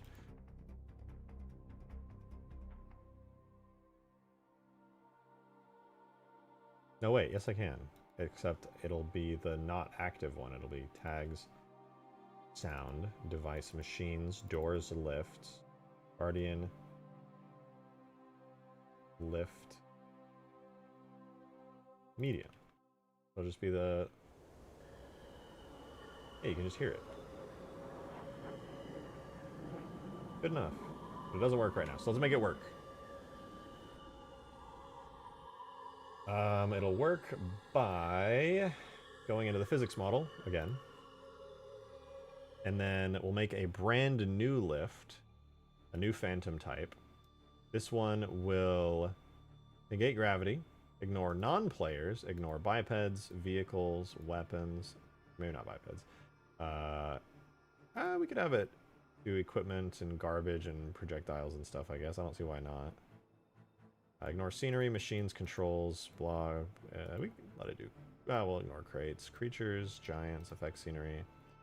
And then the marker that we're going to use is the same as the FX one, FX lift. The direction acceleration we can do as 4 and 4.5.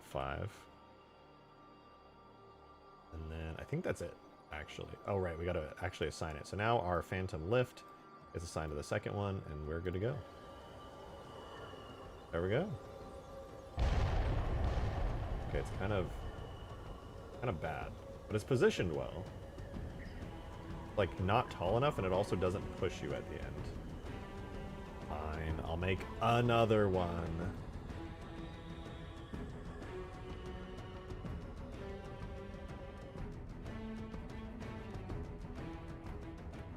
I guess I gotta make another phantom volume thingy that pushes you forward into the phantom.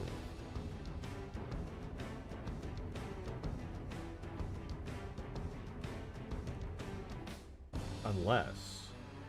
what if I shape it?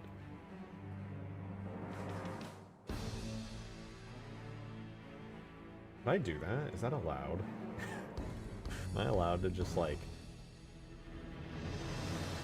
make it shove you forward?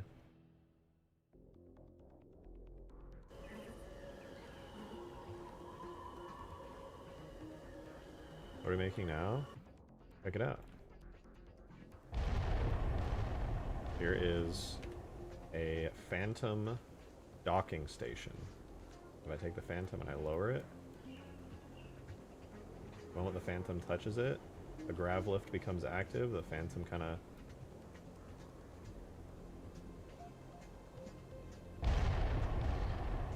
hovers into place, and then if this was attached to a structure, you could just walk on up.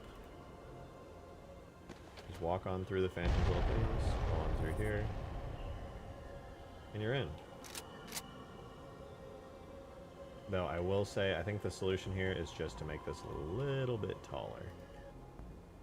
That way you can guaranteed get through it every single time. And it's that easy. It's that easy. Dude, I love Phantom volumes. They're so fun. They're so much fun. There is no way out. I am forever trapped inside the Phantom, but it's still pretty cool. Let's see. How hard is it for me in the Phantom to get out of it? Super easy. Literally super easy. So now if I just go right here and I get out, I don't even have to worry. I get caught perfectly, rotated into place.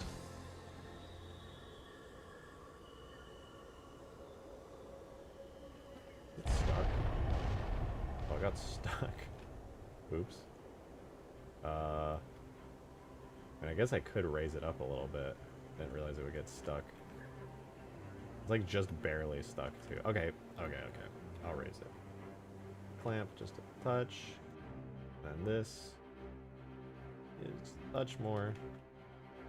I'm making the Phantom sucker upper. Yeah, this is so you can get in the Phantom while it's docked.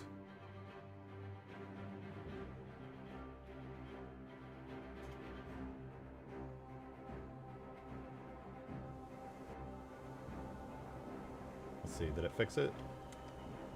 There we go. Now it's floating high enough that it's just not even an issue. Pretty cool.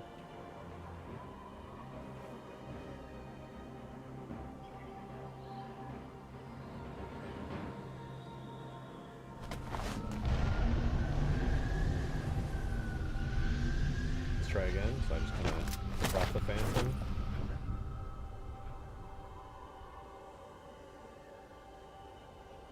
Oh, that's awesome, dude. That's so cool. It works perfectly. Well, I would call that pretty close to perfect.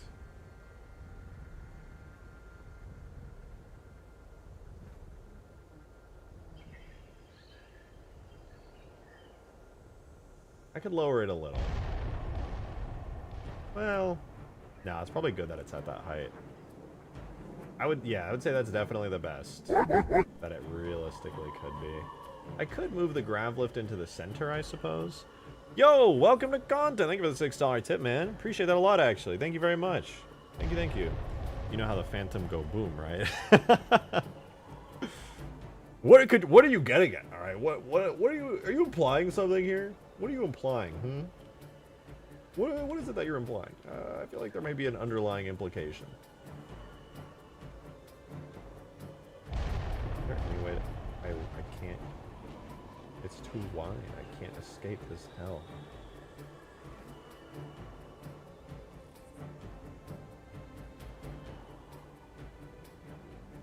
It's cool though, because the grav lift isn't even active until the Phantom touches it. So like, I'm here. I'm chilling. There's no grav lift. Oh, I lied. That's cool though, because it's active the moment you touch it. Although the light is always on. That's kind of a problem. I guess I could just remove the light. It really is not important. Fine, I guess I'll remove the light really quickly. Fine.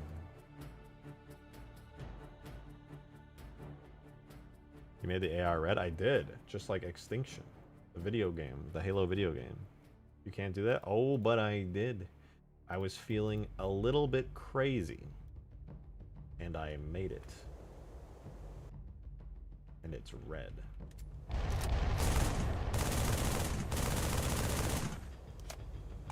No.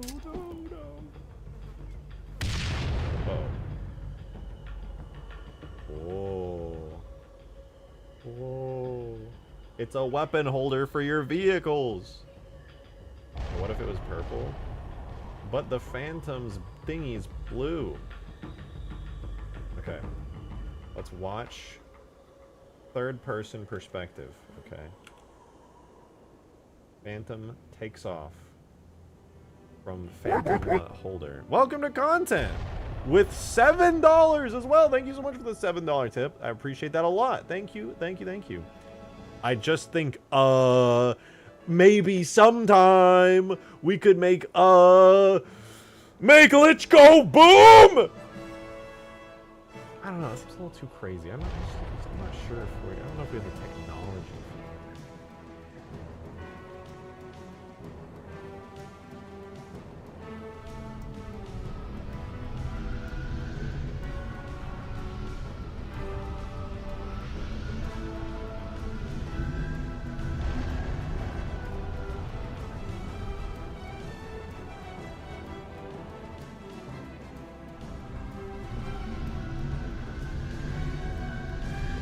No emotes and tip note? Really?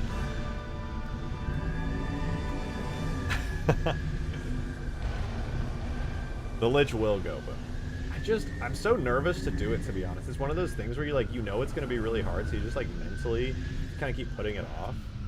And then one day, you're finally going to do it. Oh, that was kind of slick.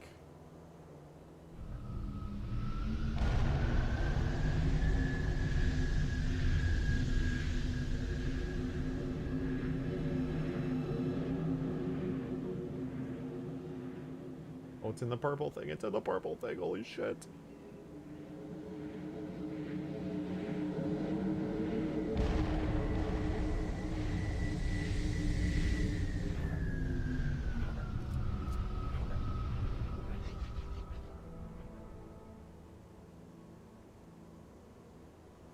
Dude, that's so cool. That's so cool, man.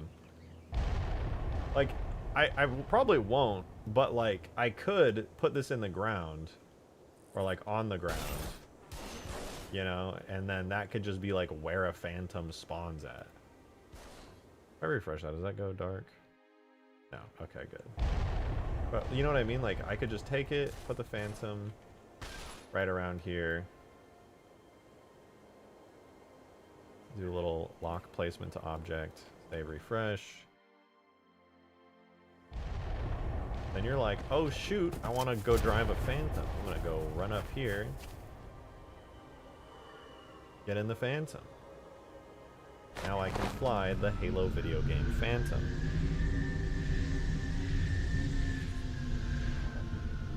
Bro, if it breaks the game and can't be done without rewriting Halo 3 code, then don't even worry about it. No, it's totally doable. It's totally doable. It's annoying because of the modeling I have to do for it. You know what? You've been here so many times, you've donoed so many times. I might as well explain it to you so that you understand why. I'm gonna do it eventually, but I'm afraid. I'm afraid. But long story short, I had all the Halo 5 stuff. We'll just worry about the Lich itself. Basically, I want to destroy it. The Lich is super complicated, and it turns into a nightmare mess of individual pieces that get chunked together. The way that I'm thinking about it is there's just a lot that happens that I have to go through. Now that I'm thinking about it, I do have an interesting way to do it. It's just gonna take a lot. It's an entire day project to just get it passable. But I do see a way forward. I got to start out by deleting all the glass and these anti-gravity effects. They all have to go, and then after all is said and done, after completely deleting the entire reactor core and then shoving a giant hole all the way through the top and bottom, we have remodeled the Lich. No, it's actually, I don't have to remodel it, thank God. Now that I'm looking at it though, I think I just had the wrong approach all along. I'm kind of glad I did this because I see it's not that bad. It's actually not that bad. I would completely delete the reactor. I would delete the shields. I would delete any structures in the exact vicinity, like these, for example, would go.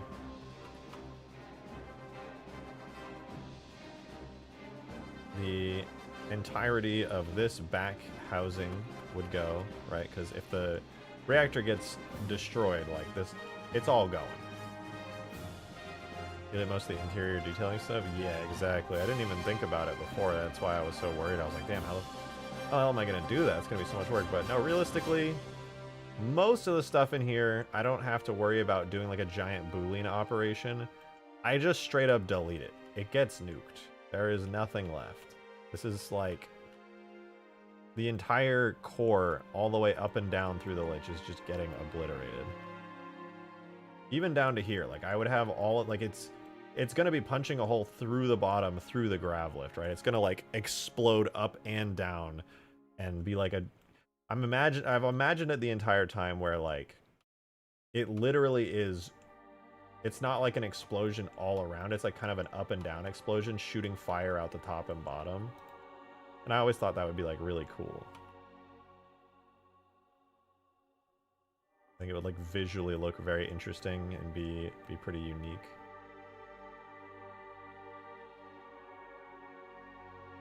I was gonna say, does the interior even matter in explosion? Just get rid of it when boom. I mean, it would be kind of challenging to like not like remove the interior entirely, because like you could still walk up to the lich, you know. I mean, I could like flood the doorways with like Covenant glowing junk. It would just look really weird. I was gonna make it so you could still like walk inside the debris of it.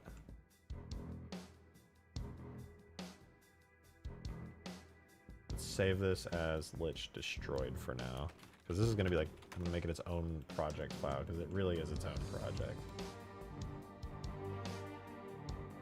Alright, but there we go. I removed the most of that. I can remove this.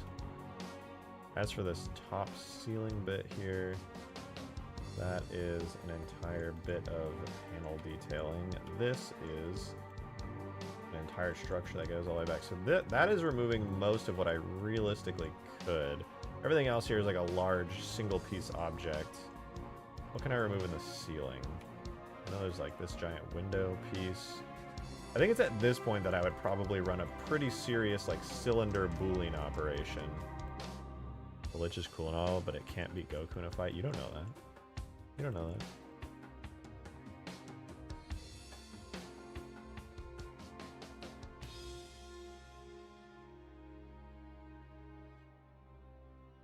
Alright, let's make a cylinder. A cylinder.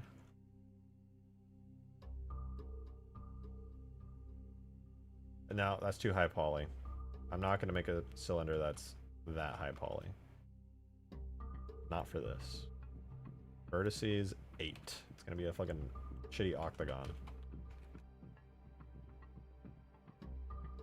I make it stretch really high up and down. And then I'm going to go like that. I'm going to have that. I want it to more or less just obliterate everything. That said, I did neglect the bottom bit here. Never mind.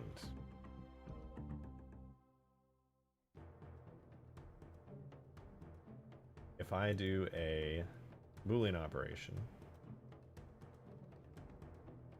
with that cylinder and hide the cylinder, it just does, you see, like, it does a very poor job. It does a very, very poor job of actually doing the Boolean operation.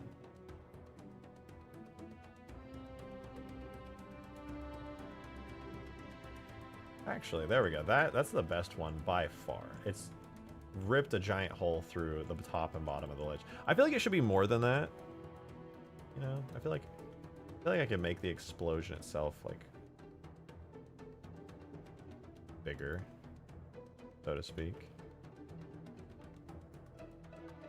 Like I want it to actually just nuke the whole fucking thing. Just boom, just toast it.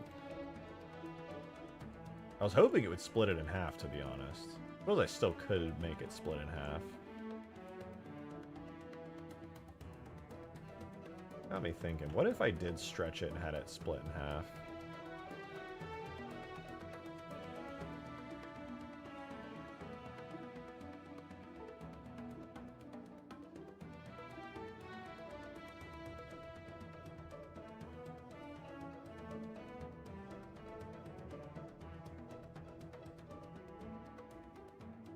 Like that.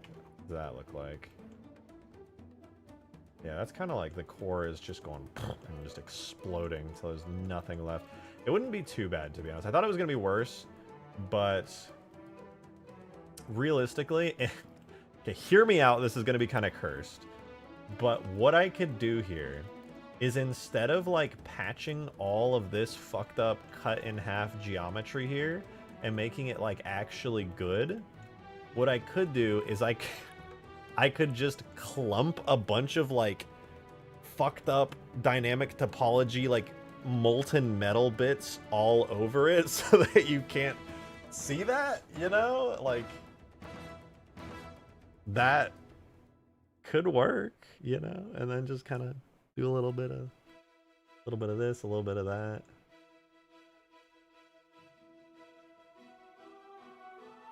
But yeah, and then this could be like a separate piece that falls away, and this could be the part of the model that's like left. It'd be pretty cool.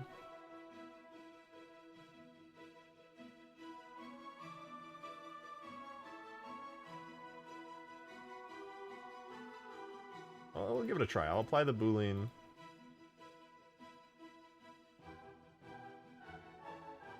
Like, it's definitely fucked up the model in some interesting ways where there's just like these edges floating all over the place. It's definitely not looking perfect by any means, but you know, that did most of the work for me, so I can't really be sitting here complaining.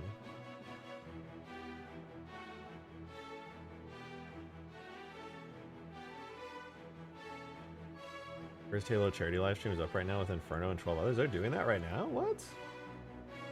Oh shit.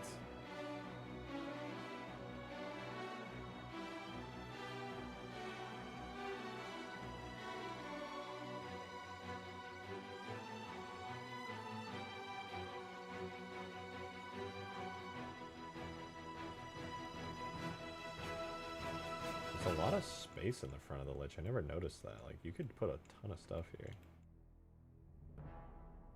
Okay. Yeah, theoretically... Also looks like a warp drive sensor section of the ship. Yeah, kind of like that.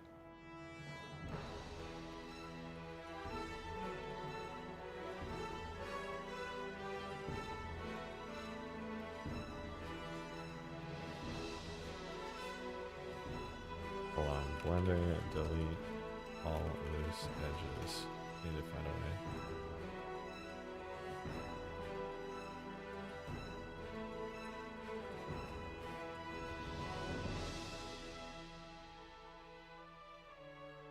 Select similar, mount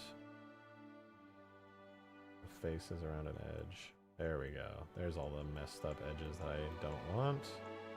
Goodbye. Much better.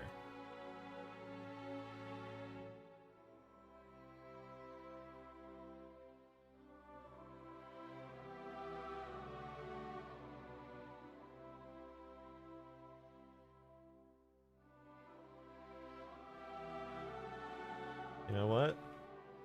If I patched up these holes in a really lazy way, it could actually look good. It actually could.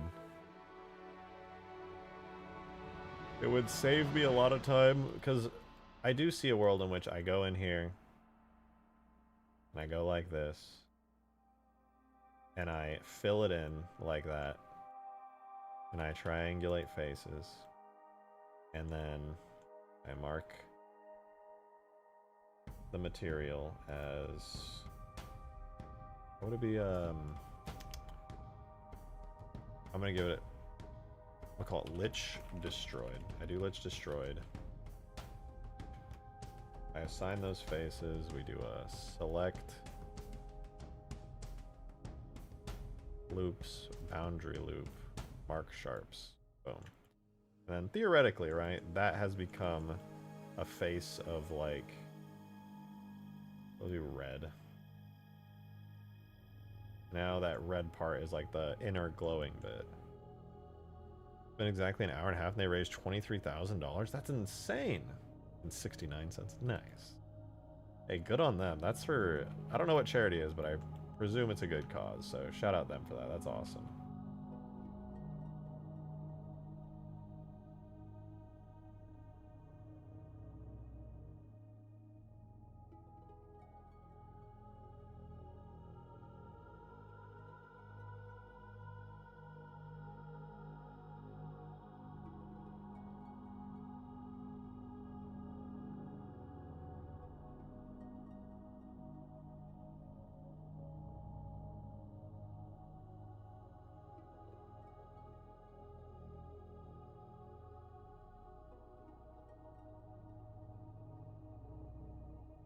Oh, there's little loose pieces of geometry that got kind of cut off. I gotta be careful of that.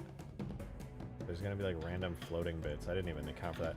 See, this is what I don't want to do though. Like, you see how there's gonna be a bazillion different little pieces that I could like theoretically stitch it all together? I don't want to do that. I don't want to do that. I kind of started doing it. I don't want to do that. I think I should just be lazy and smack a buttload of these like random chunky burnt up bits. Skaboodly, thanks for the 2, man. Appreciate it.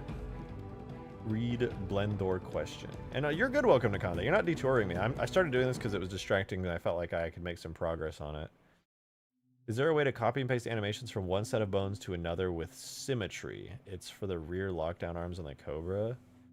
With symmetry? God, probably, but I don't know on that specific case.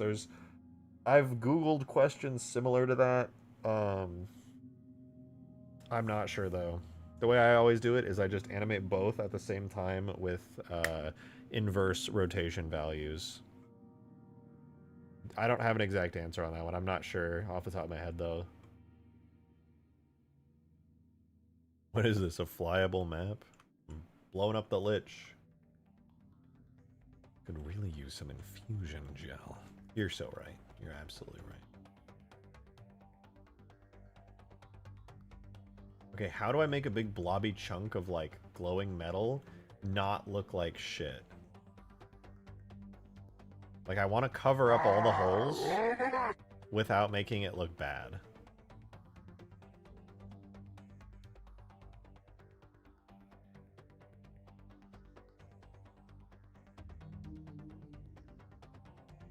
Forgot about that. Come back, Green. Come back.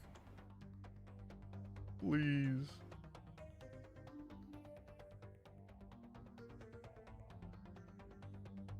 Okay, what if I put an icosphere? I make it big. I go like that, and then bring it down. Then we do a little bit of sculpting with dynamic topology on a constant detail of 0.001, and we save it.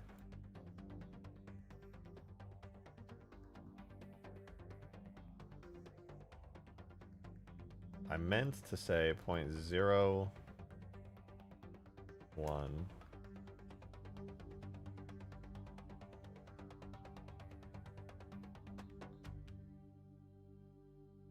And then I make a big blob. Okay, but I do it with symmetry. Big blob with symmetry. How do I symmetrize again? X-axis? Yeah, on the x-axis.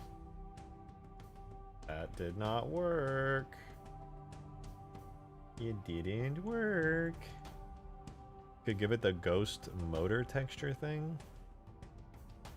Not sure what you mean by that, but I was just gonna give it like the generic Covenant destroyed thingy thing. Advanced. Not advanced. Not texture. No. Symmetry. Mirror X.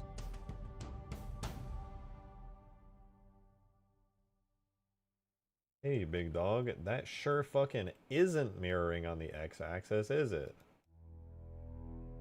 Oh, I guess it needed to be the y-axis. Never mind. We're good.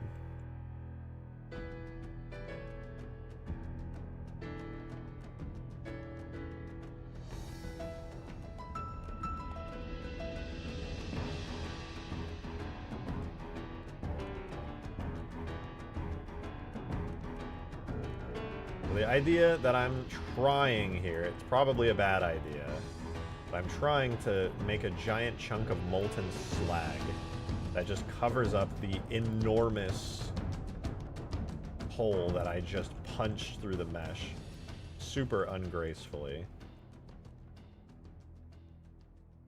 So we'll see how that actually works out.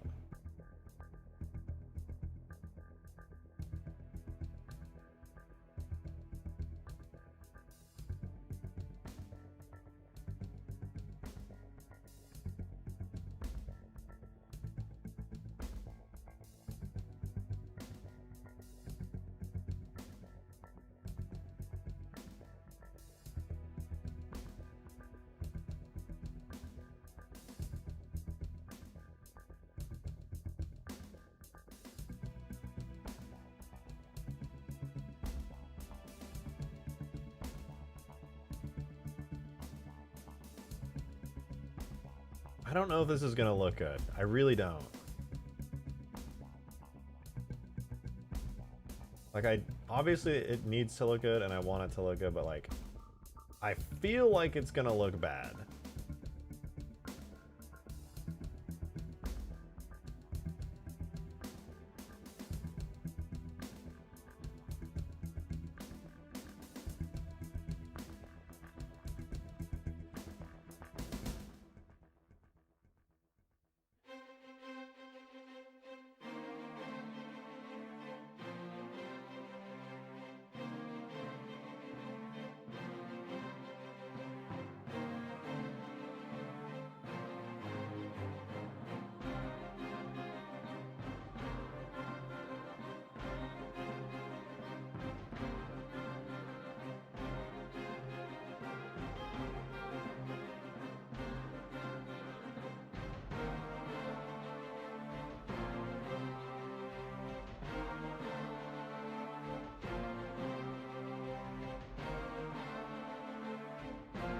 Okay.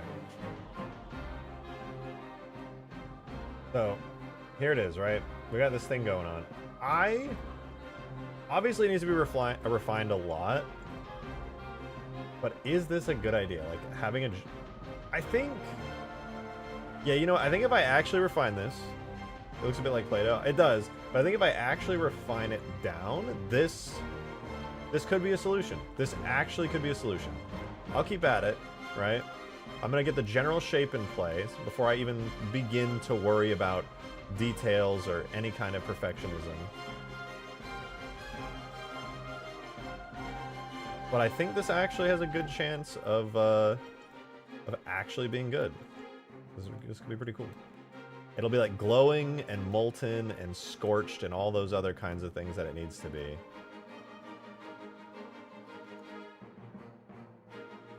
And obviously it's not literally just going to be stuck out in like a gross way. Make it less poopy. Do my best. Oh man, dude. I'm such a little nasty consumer, dude. I smelled something and it smelled like Big Mac sauce and I was like, oh man, I would kill for McDonald's right now. Ooh.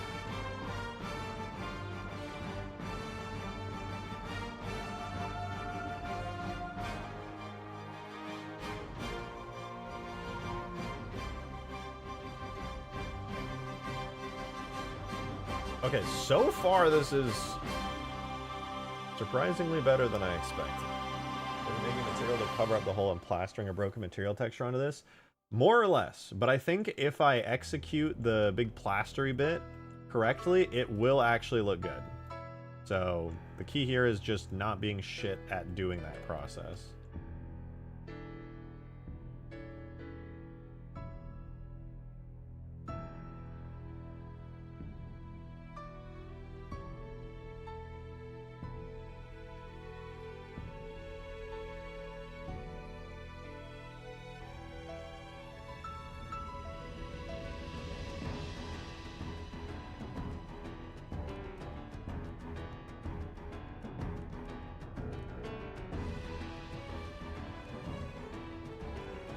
Okay, so we stitched that one together. I'll stitch these two together.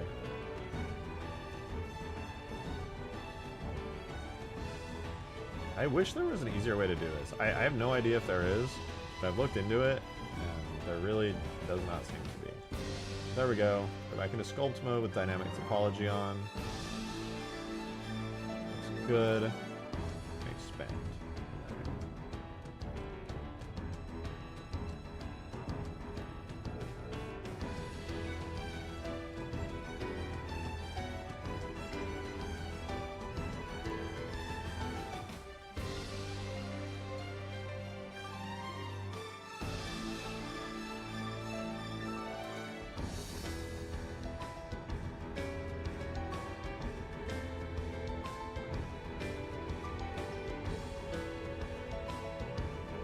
Alright.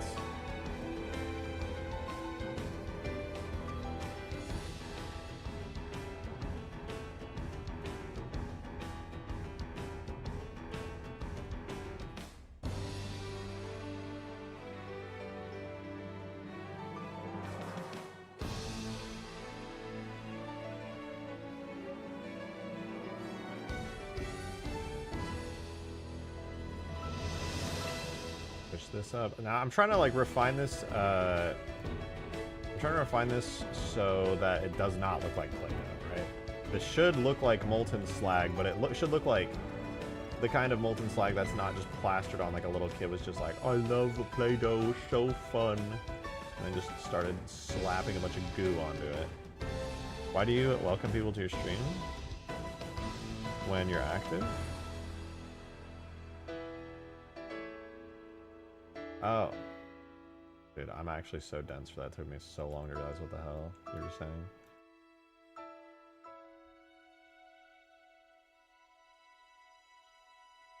What the fuck? What did I just do?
Alright, now this is where the refining starts, because this is all extruded way beyond where it actually needs to be. I was just trying to get the general shape in originally, but we are so well and far beyond that now.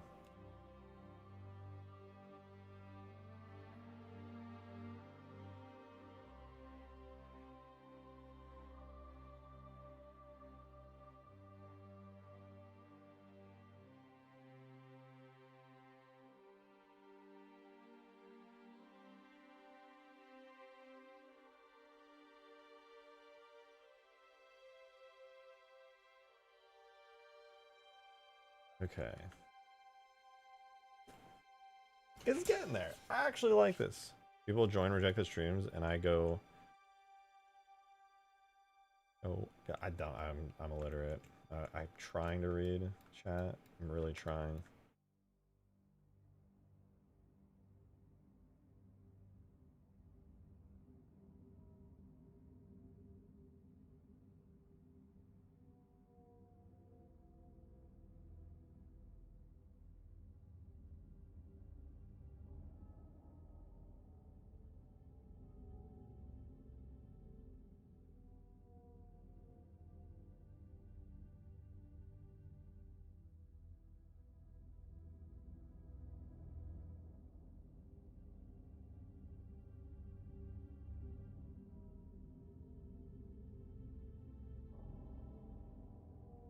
Not too bad so far. Alright, let's try... I want to try reducing the overall, like, volume of all this. So that way it really feels like a natural extension of the original geometry there.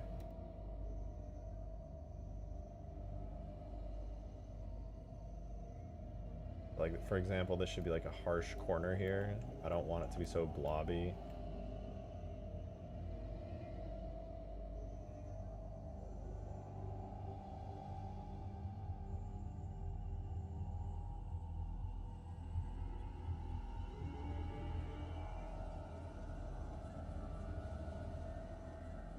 Do the same over here.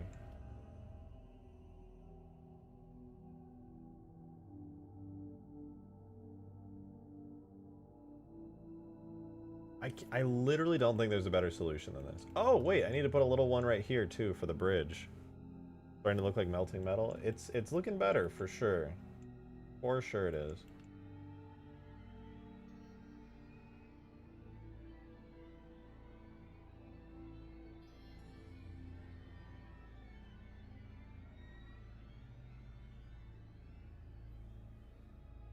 Be over here and just, like, bring this corner in a little.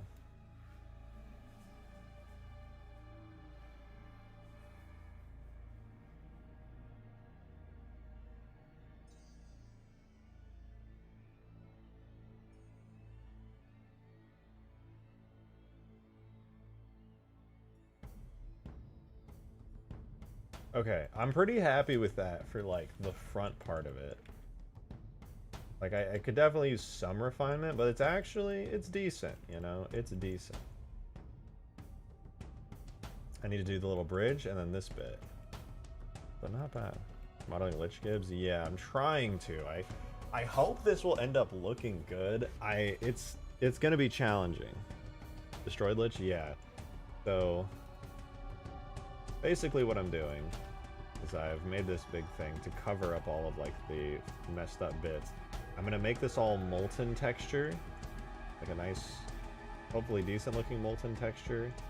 And then when the Lich explodes, all that you'll be left with is a Lich that has like basically just like glowing, fiery, smoking, molten, where basically all of the metal has just like melted together. And I'll hopefully have an effect for the explosion that's convincing enough that you might look at it and go, oh yeah, no, that fucking just melted everything.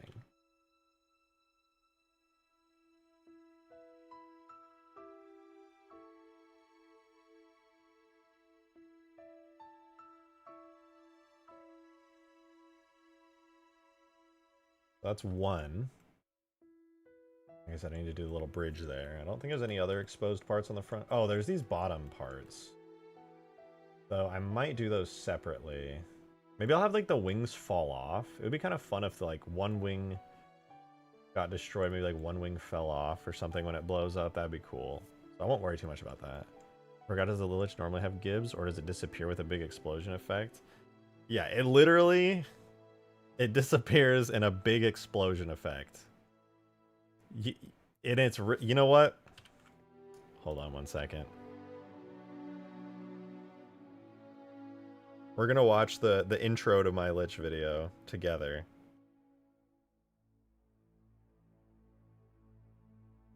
I'm loading it up in the background.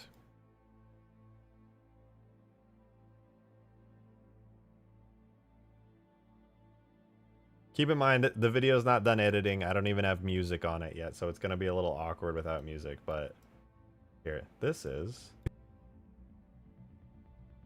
this it? Yeah, here we go. The intro to my next video. The Covenant Lich is a great vehicle, but it suffers from one major issue. It's in Halo 4. Halo 4 bad. Dude, it's the worst explosion ever, dude. It's so bad. It's terrible. It's so bad.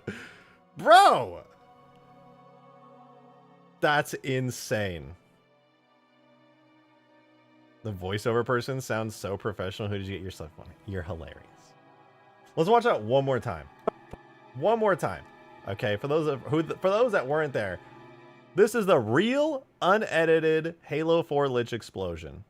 The Covenant Lich is a great vehicle, but it suffers from one major issue. It's in Halo 4. Halo 4 bad. You can see it disappear, dude. They didn't even try with lens flares, with screen effects, with fucking anything, dog. You can see it disappear completely. And the explosion effect is like a scaled up fucking phantom explosion, which on its own is already another really shitty effect, dude. It's so bad. It's so bad, bro. Legitimately terrible. And I want to like Halo 4, dude. I really do. But when I went in to get the footage for this, dude, I was disgusted. The mission was not fun. Everything was really ugly. The effects were technically unimpressive. It was, everything about it was so terrible, bro. I in that moment went, oh wow, yeah, I remember why I constantly think Halo 4 is ass all of a sudden, because it was. And I swear there's so many people who are like, no, I loved Halo 4. Like, dog, do not replay it. Let it live on in your memory, because that shit does not hold up to scrutiny at all.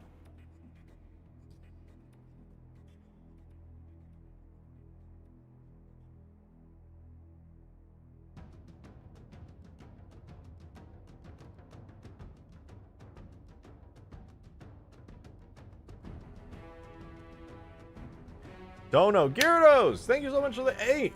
I almost missed it, okay? And by almost, I mean I never would have. It's just a silly little bit I like to do. It's a silly little bit. Thank you for the 8, though. You said, since the Cubs side have gun towers, add the Mac cannon for the UNSC. No, the Covenant side is gun towers because they're the defensive team. They're, it's an offense-defense asymmetrical map.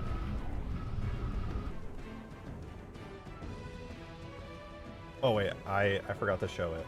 Look at those shadows. High detail shadows. Oh my god, you can see the spokes in the shadows onto the bridge. It's so good. But yeah, it's offense defense map. So I'm gonna have to redo the human spawn at some point, but generally you'll spawn somewhere around here.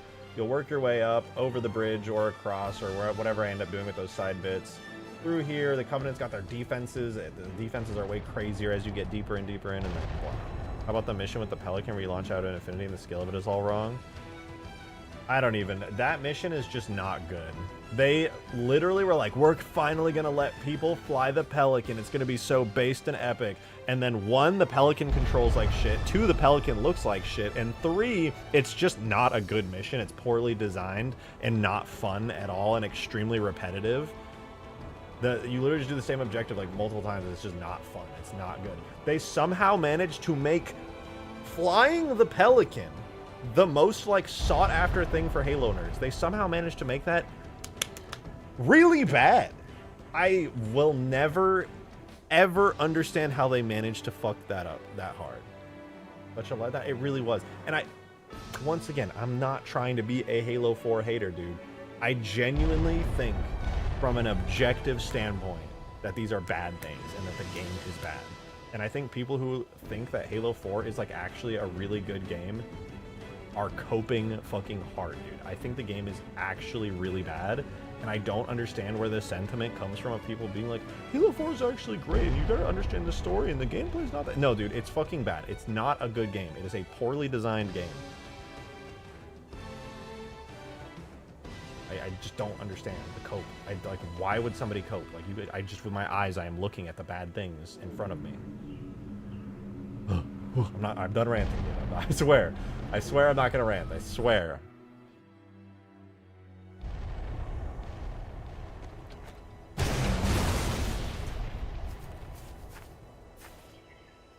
Oh, that's pretty cool, man. I like seeing the Phantom just floating there. It's really rad. Because they also think the bad story is amazing.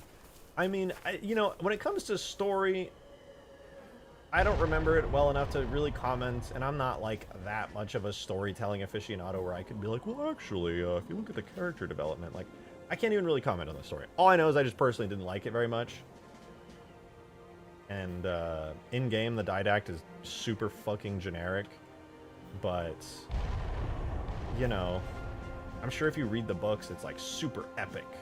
But that's the equivalent of like the MCU making the TV shows that you're required to watch. And then the TV shows are way easier to watch than it is to read all the fucking Forerunner trilogy to give you the necessary context to respect the Halo 4 story. So that's like not even comparable. Whatever, this is a moot point though. It's a moot point as has been talked to death. From what I can gather on people who said they liked Halo 4, for most of them it was the first Halo they played. Yeah, and that's why there's always like a big disconnect between like the older Bungie era fans and the newer fans who started during 343's trilogy, because most of the newer fans played like either Halo Reach or Halo 4 first, and that was their first entry to the franchise, so obviously they're going to be like, oh, this is what Halo is there for, I liked it. But the older fans know how good what came before was, and then were immensely let down and disappointed by Halo 4 in almost every way, because they were treated so good before to Bungie's games. Like, obviously there's a huge disconnect there because of that. Most people, I think, who... I would argue, and I could be wrong, but I don't think I am, I think the vast majority of people who like Halo 4, it was probably their first or second game. And I like Halo 4, and that's fine. If you like Halo 4, that's totally fine. But I have recently taken a critical, hard look at it and realized that it's bad. It's really bad. And that's fine if you like it. Like, a lot of people like stuff that I don't like, and a lot of people like stuff that, on a technical sense, is bad. For example, I loved the new Godzilla Kong New Empire movie, okay? I loved it. Was it good? Not really, no. It was, the story was pretty ass, but sometimes I like to turn my brain off and look at cool big CGI fights. That didn't make it good, but I still liked it. Still salty about the foreigners being retconned and being a different race than humans. I'll say this about it.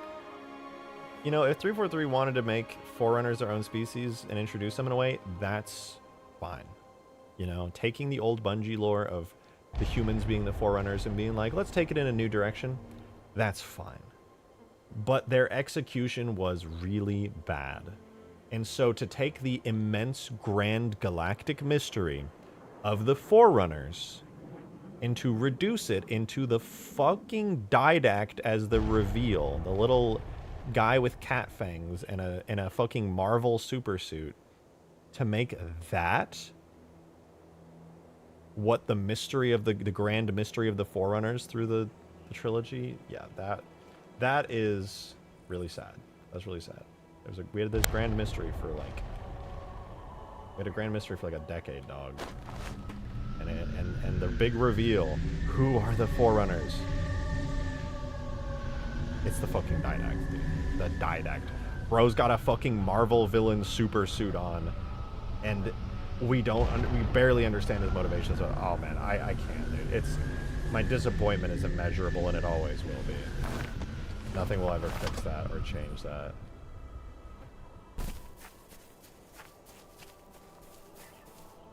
Ooh, look at that. Floating phantom. To be fair, Bungie never actually committed to the Foreigners being human in the games. No, they did. They did. It was only the... As far my understanding is they completely did, and that's why at the climax, the peak of Halo 3, right before the final boss fight with Guilty Spark says, and I quote, "You are Forerunner." There is no implication or subtext there that says, I am meaning this metaphorically. Guilty Spark did not look at you, the character, Master Chief, and go, Master Chief, metaphorically speaking, in a hypothetical way, you are Forerunner, but not literally your Forerunner. I meant that in a way like, as in you inherit it, and like you're their children and a separate species. Like, no, he said you are Forerunner, and he meant it, because that's what it's been hinted at forever. Halo 2's human cities were designed specifically to look like prototype Forerunner stuff, because we were slowly reclaiming the way that we built things, aka like the Forerunners, that the original Halo 2 documents, it was there. He says it at the end of Halo 3, even though the ending changed. Did you invent a fancy weapon holder for vehicles? For the Phantom specifically, yeah. It does hold all vehicles, but it's designed specifically for the Phantoms. If you put another vehicle in there, it probably won't work that well. I could try it with, let's see how it works with, like, the Spectre. What happens if I drive a Spectre? I know that it's going to be, like, fucked up if I drive a ground vehicle on it. I'm trying to make it so that these will never be placed in a way where ground vehicles can get put on it. Maybe I can, like...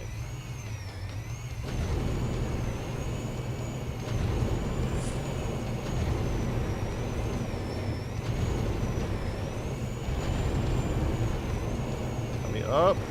Let me up! Let me the fuck up! Breach doesn't have those kinds of gravity volumes, right? It should. I don't see why it wouldn't. It's just a Phantom volume.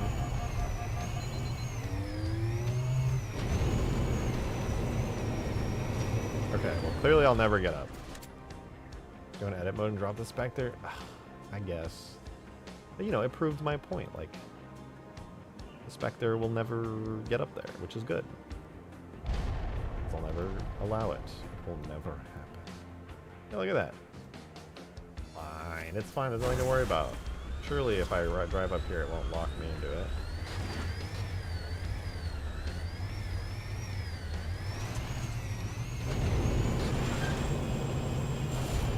I drove through it. It was trying to push me down because it's located kind of low to the ground. I think that's what was happening. Oh, no, I lied. Okay, if it's floating there and then I get into it, can I get out? Let me free. Let me out. Try a scarab? No, scarabs don't. They're not affected by phantom volumes, I don't think. Right? Surely. No, it says ignores giants, as in a giant tag is valid for a phantom type. What the fuck? Is that true? Ed, is this real?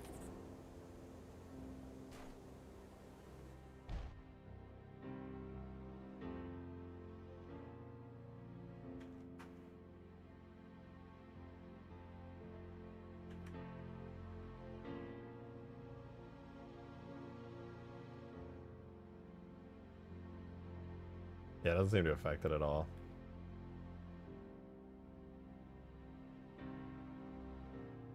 It do be like that.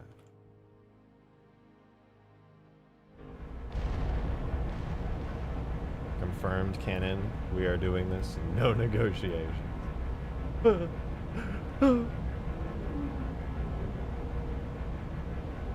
know, it's not perfect, but I think this could end up looking good if I did decide to go through and make an entire Halo 2 High Charity style setup. It could look good.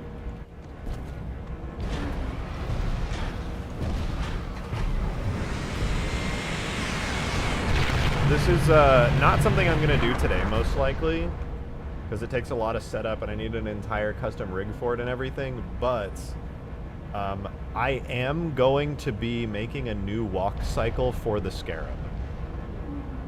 The Scarab, as it stands right now, is using the genuine ported directly from Halo 2 animation for walking, but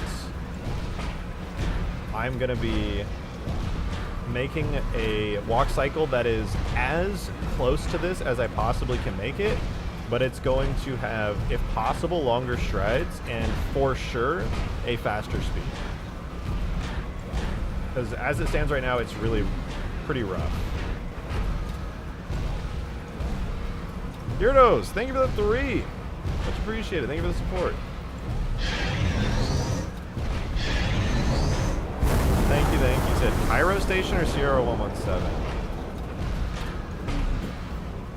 I like Cairo Station's aesthetic a lot, but I would say Sierra 117. There's that scene at the beginning of the mission when you're walking through the woods and you haven't encountered any enemies yet, and you hear the Phantom go over your head and it goes, ooh, and it's like super spooky and atmospheric that I think single-handedly takes that mission above Cairo Station at any point. But the Cairo Station cutscene, now, dude, I'm so bad at picking these. I'm remembering how fucking bad at. No, it's Cairo Station. The cutscene at the beginning and the cutscene at the end, single-handedly. Easy. Oh, dude, we were supposed to do weapons. I was so busy with the little Phantom bit and some other stuff that I forgot. I was supposed to do the weapons. Mining pad looks so epic, scaled up and lit. I know, right?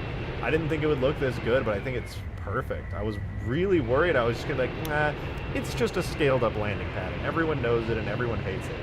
No, it's really sick. I love it. The vibes around here with the big purple light are so good. The Covenant side is fucking moody and atmospheric. We're covered by the shadow of a giant ship and this massive thing here. It's so good.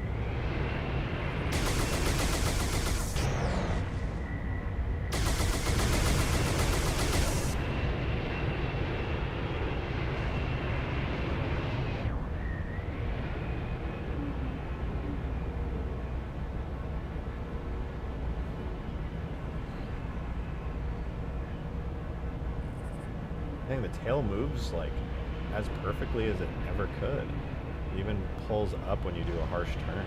I thought that would only happen with the reach vehicle physics.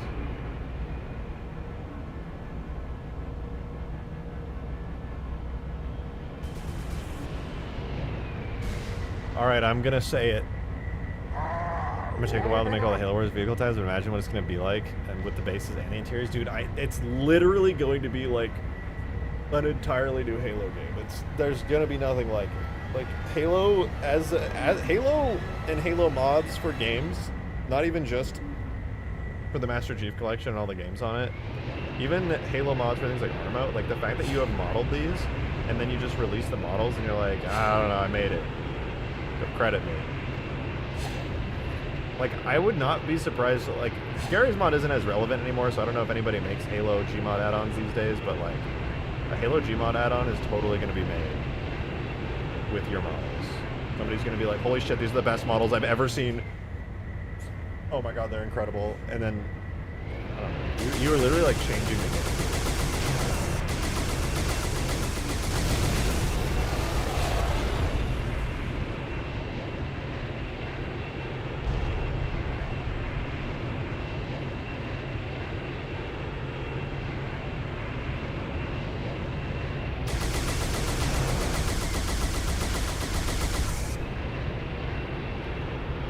It feels much like a new game released.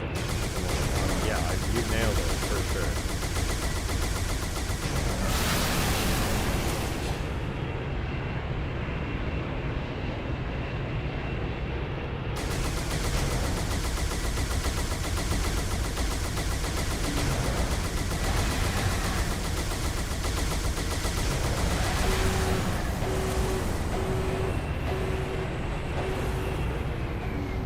I gotta say, I like the flight physics on this new Seraph a lot more than the old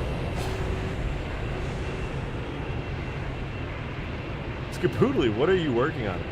I want mod to feel like an entirely new game. All I gotta do is make an entire map script and all bunch of cutscenes, do every vehicle from Halo Wars in full HD AAA game dev detail. Oh, just that, huh? Not really anything crazy, you know, just your average day on a computer. Nothing too special, really.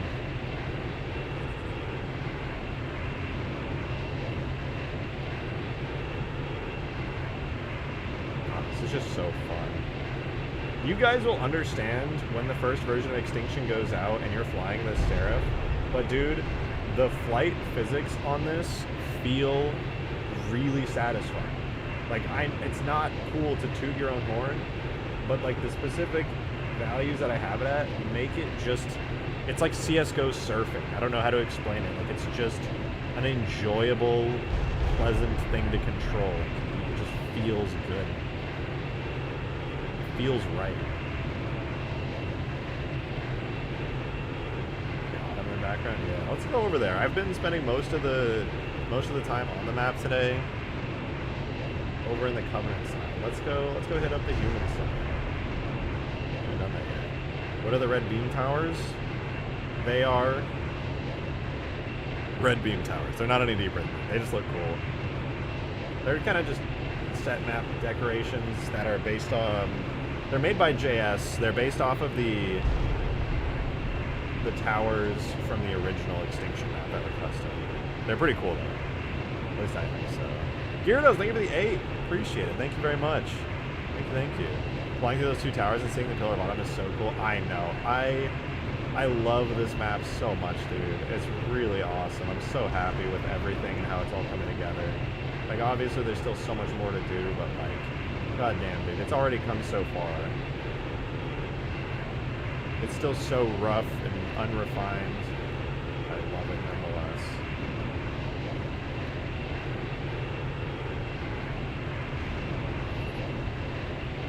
And look, even with the Seraph, which is probably going to be one of the fastest vehicles on the map, it takes a while to get around. Did you know that in Delta Halo there are 2 Moai statue heads? Yeah, I did actually, and I thought that was really interesting. That's another, I saw that somebody presenting that as a piece of evidence for why Forerunners were humans, is because on Delta Halo, there are Moai statue heads that are like very clearly human heads. But they're like very subtle, so it's not like in your face and you're like, oh, look, it's a human head. What? Does that imply that the humans are Forerunners? Because, you know, then, and I'm sure that was on purpose, all the way to the end of Halo 2's development. Humans were Forerunners. For the most part, most of the way, even to the end of Halo 3. Guilty Spark says what Guilty Spark says for a reason.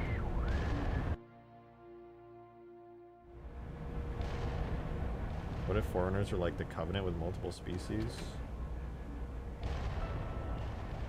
But I mean, the Forerunners now are just that exactly. That's the 343 modern era lore. Back during Bungie's time, it was just, they're humans. The Ark has a human skeleton in it. Like, okay. What makes more sense here? The fact that Bungie hinted through the entire trilogy that humans are literally Forerunners, and that humans can use the Forerunner technology, or is it just like the Forerunners are like, oh, there's been a secret galactic war that we've never hinted about literally ever between ancient humans and Forerunners, and as we die and activate the Halos, we're also secretly going to pass on this thing called the Mantle of Responsibility that we're going to pass it on to a completely different species because of the secret war that nobody's ever talked about because we completely made it up during the new games. No, dude. Humans could activate the Forerunner technology in the fucking original trilogy because obviously they're the fucking Forerunners. Duh. What? Obviously, dog. It's not... Why human? When you can have human with crushed nose instead. Voldemort. You're thinking of Voldemort.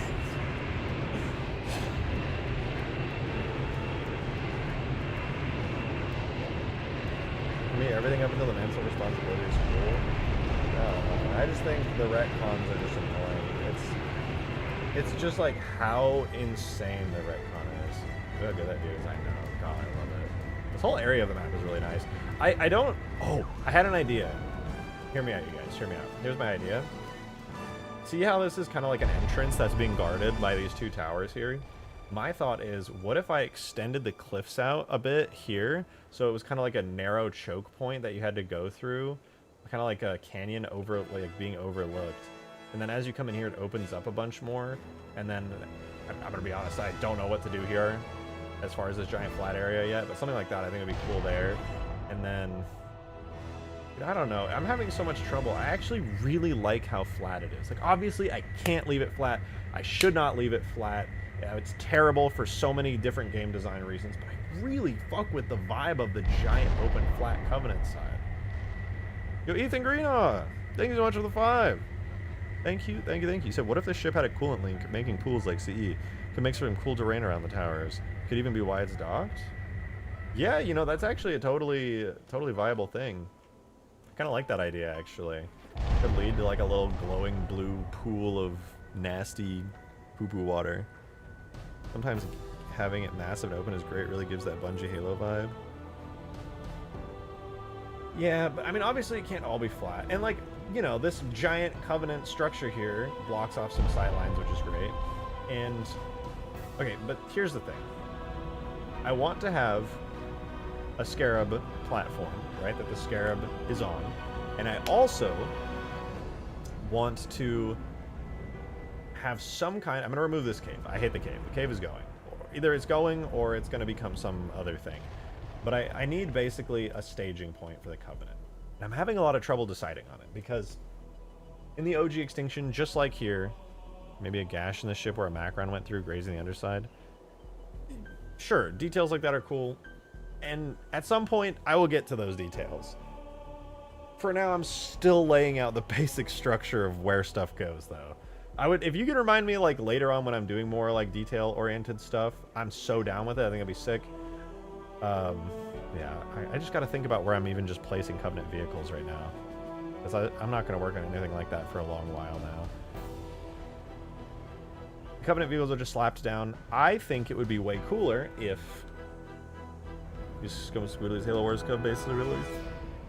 Those are just Halo Wars buildings. Squiddly hasn't made any, like, major stuff for them yet. They're just ported. It's a great port job, but they're just ports for now. My thinking is, like, wouldn't it be cool if there was, like, a big... See, I want to build, like, a Covenant spawn area over here, like a big flat open area, very much reminiscent of, like, this, right? But for the Covies, problem is, the only... Like, why would there be a Covenant structure built into the wall? Like, it makes sense for, like, a Covenant staging thing like this. Maybe I could make this the Covenant base, actually. What if everything is just, like, around here? Maybe like you spawn in here and you're just like, oh, I'm in. Or like you spawn in the ship and then you drop down and then like you can choose to get in the phantoms or something like that. That's not a bad idea. Keep in mind we've only seen the faces of 2 foreigners. They may not all look like him. Nah, they all look like him. We got like the little animations and stuff.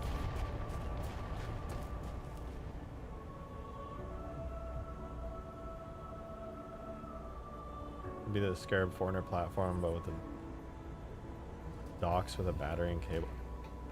I don't know. It's just something I gotta think about. I gotta think about it and figure out what the hell I'm gonna do with it. Because I'm gonna be honest, I do not know. I do not know.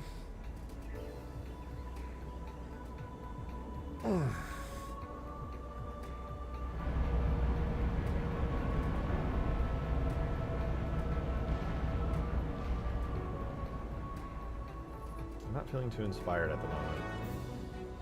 Though I will say, yeah, like I want to make this. I want to make this. I want to make a big covenant structure with like big areas where like phantoms come off of it and you have to like walk down these really badass walkways. Like I would straight up rip some of this architecture out. I won't, I'm gonna make my own inspired by it, but like I think it would be really awesome. If you're stuck, why not try the human side for a moment? No, I don't even have any inspiration for the human side yet. For that exact DSP? No, I'm not gonna do that. I'm gonna make my own iteration on it, but I would like to do something similar. But my thought is, can I justify just sticking a covenant structure into the wall of the canyon? Like, does it make sense? And also, does it need to make sense? I don't think it does. I think I am allowed to get away with sticking a random covenant structure into a wall. This could be in the ship, like the human side that has spawns in the ship. I mean, maybe. But also, I don't want people to be, like, getting funneled through a teleporter to get out of the ship. Is the stream really quiet for anyone? Should be regular volume. I don't... Unlike other YouTubers, I don't max out my audio clipping. So it should be relatively... Should be reasonably good volume. Halo Wars 1 Covenant Fighter Tower Pad. I don't know what that looks like, to be honest. If the whole piece for a Covenant fuel refinery and you have a permanent base there. Yeah, that's a good idea, actually. Oh, wait. Oh, man. Oh, I have a vision. The cave? I have to draw this. Hold on.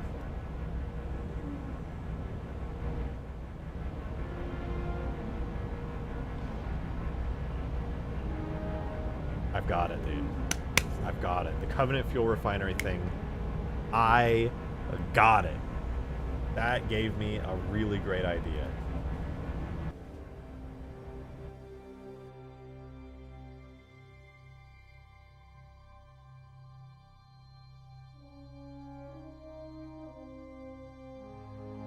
I'm gonna draw this little 3D thing. So you know how we have this cave, okay? This cave right here? What if the cave was taller and deeper? And then you'll just make it square for the sake of making things easier to understand. And then we could have it go in like this. So here's the perspective shot. It goes in like that.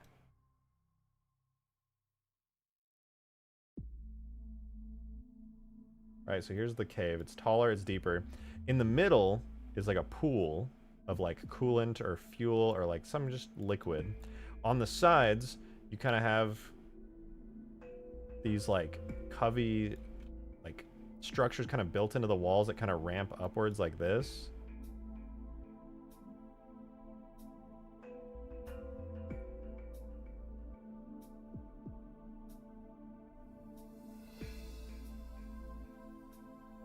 And like this is where your vehicles kind of spawn at, but it's like in the walls, so to speak. You know what I mean? And it's on both sides too. So this is kind of like that.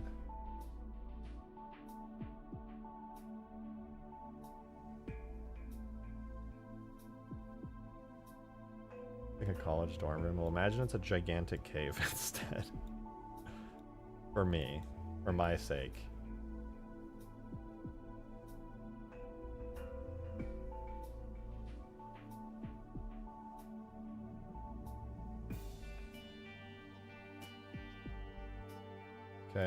Okay. Rough idea there.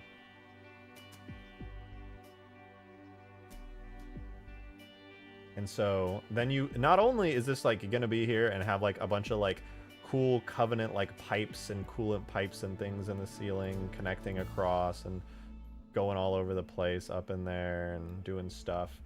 And you're gonna have like all your vehicles down here spawning. There'll be like maybe doorways into the rock that like take you into like Covenant interior spaces. And it's all just kind of, you know, over this like coolant pool or like glowing liquid pool of some kind. And you know, you could have like little structures and pipes connecting over the top of it and all that. And I think that's not a bad idea necessarily. And the reason I don't think it's a bad idea is because it would be pretty straightforward and easy. Even I could design it. Even I could design it. This is just a sauna? Yeah, pretty much.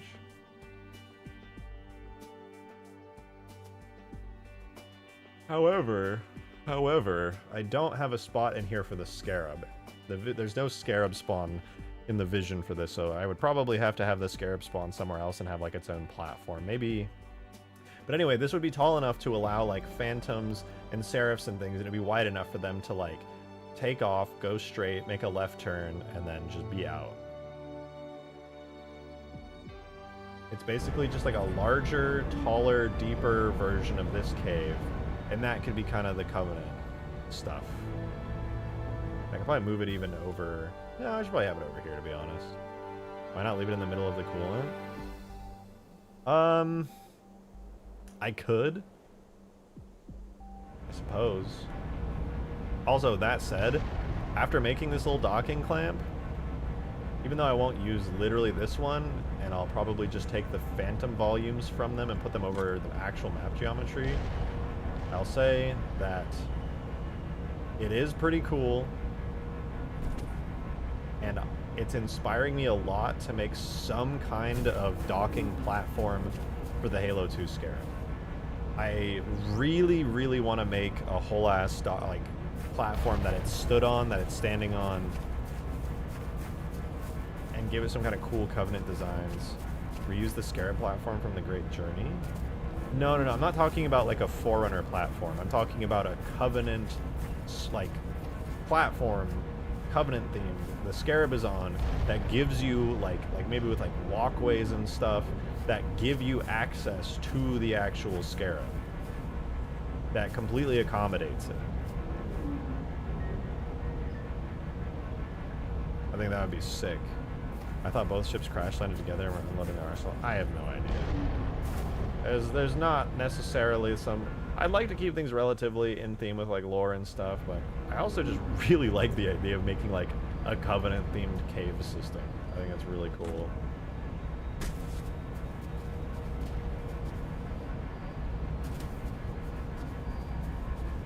In one of the maps have a large barrel like Covenant things that use as fuel containers near the pool. Yeah, I'm thinking a lot of the aesthetic of this interior area would be like Assembly from the DLC map from Halo 3 Assembly. I would like to try and get that kind of a vibe going for it. It'd be pretty cool. And the dark, moody fogginess of like a cave would be really cool too. Use the ramp from the Floodgate ending cutscene. Oh yeah, no, that's also that would be great for. That'd be really good for the Seraph actually, for taking off with the Seraph. Like I could obviously have like a Phantom. I could have some kind of maybe like Phantom deploy point right over here. That could be like a big open area with like a big platform coming out, and all the little Phantom deploy points are on it over there, kind of overlooking the rest of the cave area. And then maybe it's like a hallway that like leads down to here behind the scenes with like a little door that you come through on both of them. And that could like take you to the other vehicles, etc., etc., etc. I really like the idea of it, to be honest. I think it's cool. Yeah, there's plenty of great Covenant assets and things, but I don't know, this is a great concept, but I'm gonna be honest, I'm a little bit off today. I think I might just call it quits for stream at least. I kind of want to go work on the video. I want to go work on the Lich video. It's just a little slow on work today. But hey, we got some cool stuff done. Docking a spirit on the Phantom Pad. You know what? Before I go, I will do it. That sounds kind of cool. I actually don't know how that'll work.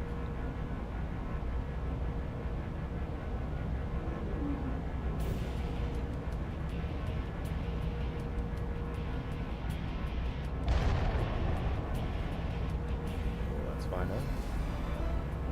Does it go up or down or sideways? Ooh, it actually works. Yo, that's pretty sick. That worked better than I thought it would. You can actually dock the other Covenant dropship on it. That's pretty sick. Not bad. Not bad. Let's do Pelican real quick and then I'll head out. Pelican, Pelican, Pelican.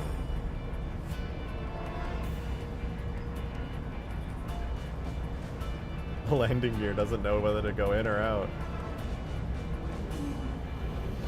It made up its mind. No, it actually works. That's cool. Okay, last one. Let's try... What if I just, like, drop a shadow on it? What happens? Oh. Ah, yes. Deploy the shadow. The mammoth? Oh, God. The mammoth is probably going to, like, clip inside of it or something. Oh, yeah. That's not built for the mammoth. However, I mean... It ain't perfect, but it's sort of kind of working. Dude, okay, I know I said I was going to go and I am about to go, but, like, I haven't driven the mammoth around here, dude. I haven't driven on this side of the map at all. That feels wrong. I want to do it now. The fact that I haven't done it means I want to do it. Well, I don't really know what I expected. It's still the mammoth, and I'm still driving it. Market a Shaman, thank you for the tenor. The 2 Vivers, I appreciate it. Gravlift to a CCS class cruiser. As the Covenant Tier 3 base, Truth and Reconciliation. A landed Stalwart class frigate, the Ark, as the UNSC Tier 3 base. I am a little confused by what you mean by a Tier 3 base. You docked the Scarab in there? No, we tried earlier. It didn't work, unfortunately. Didn't do anything. I even, like, enabled it for the Scarab to go in it and everything, but nothing happened. Market, what do you mean by that? By Tier 3 base? Is that in reference to, like, the, like, secondary objective type things I was talking about earlier on in development? UNSC versus Covenant theme map? That would be cool in the future. That'd be cool. I mean, right now I have different ships for this map, but, like, maybe one day I could do another, like, smaller scale map like that. It'd be pretty rad. I like the idea. I just like Gravlifts in general. A Gravlift to any... Oh! I died! A Gravlift to any big ship is fun.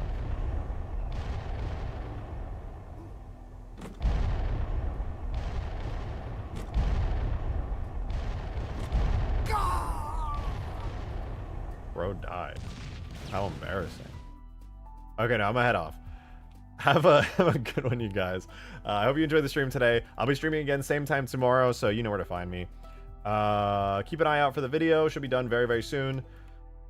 That said, I'm going to go get some food and chill. Hope to see you guys tomorrow. Thanks for tuning in today, and thank you for the support as always. I'll see you then. Have a wonderful rest of your night, y'all.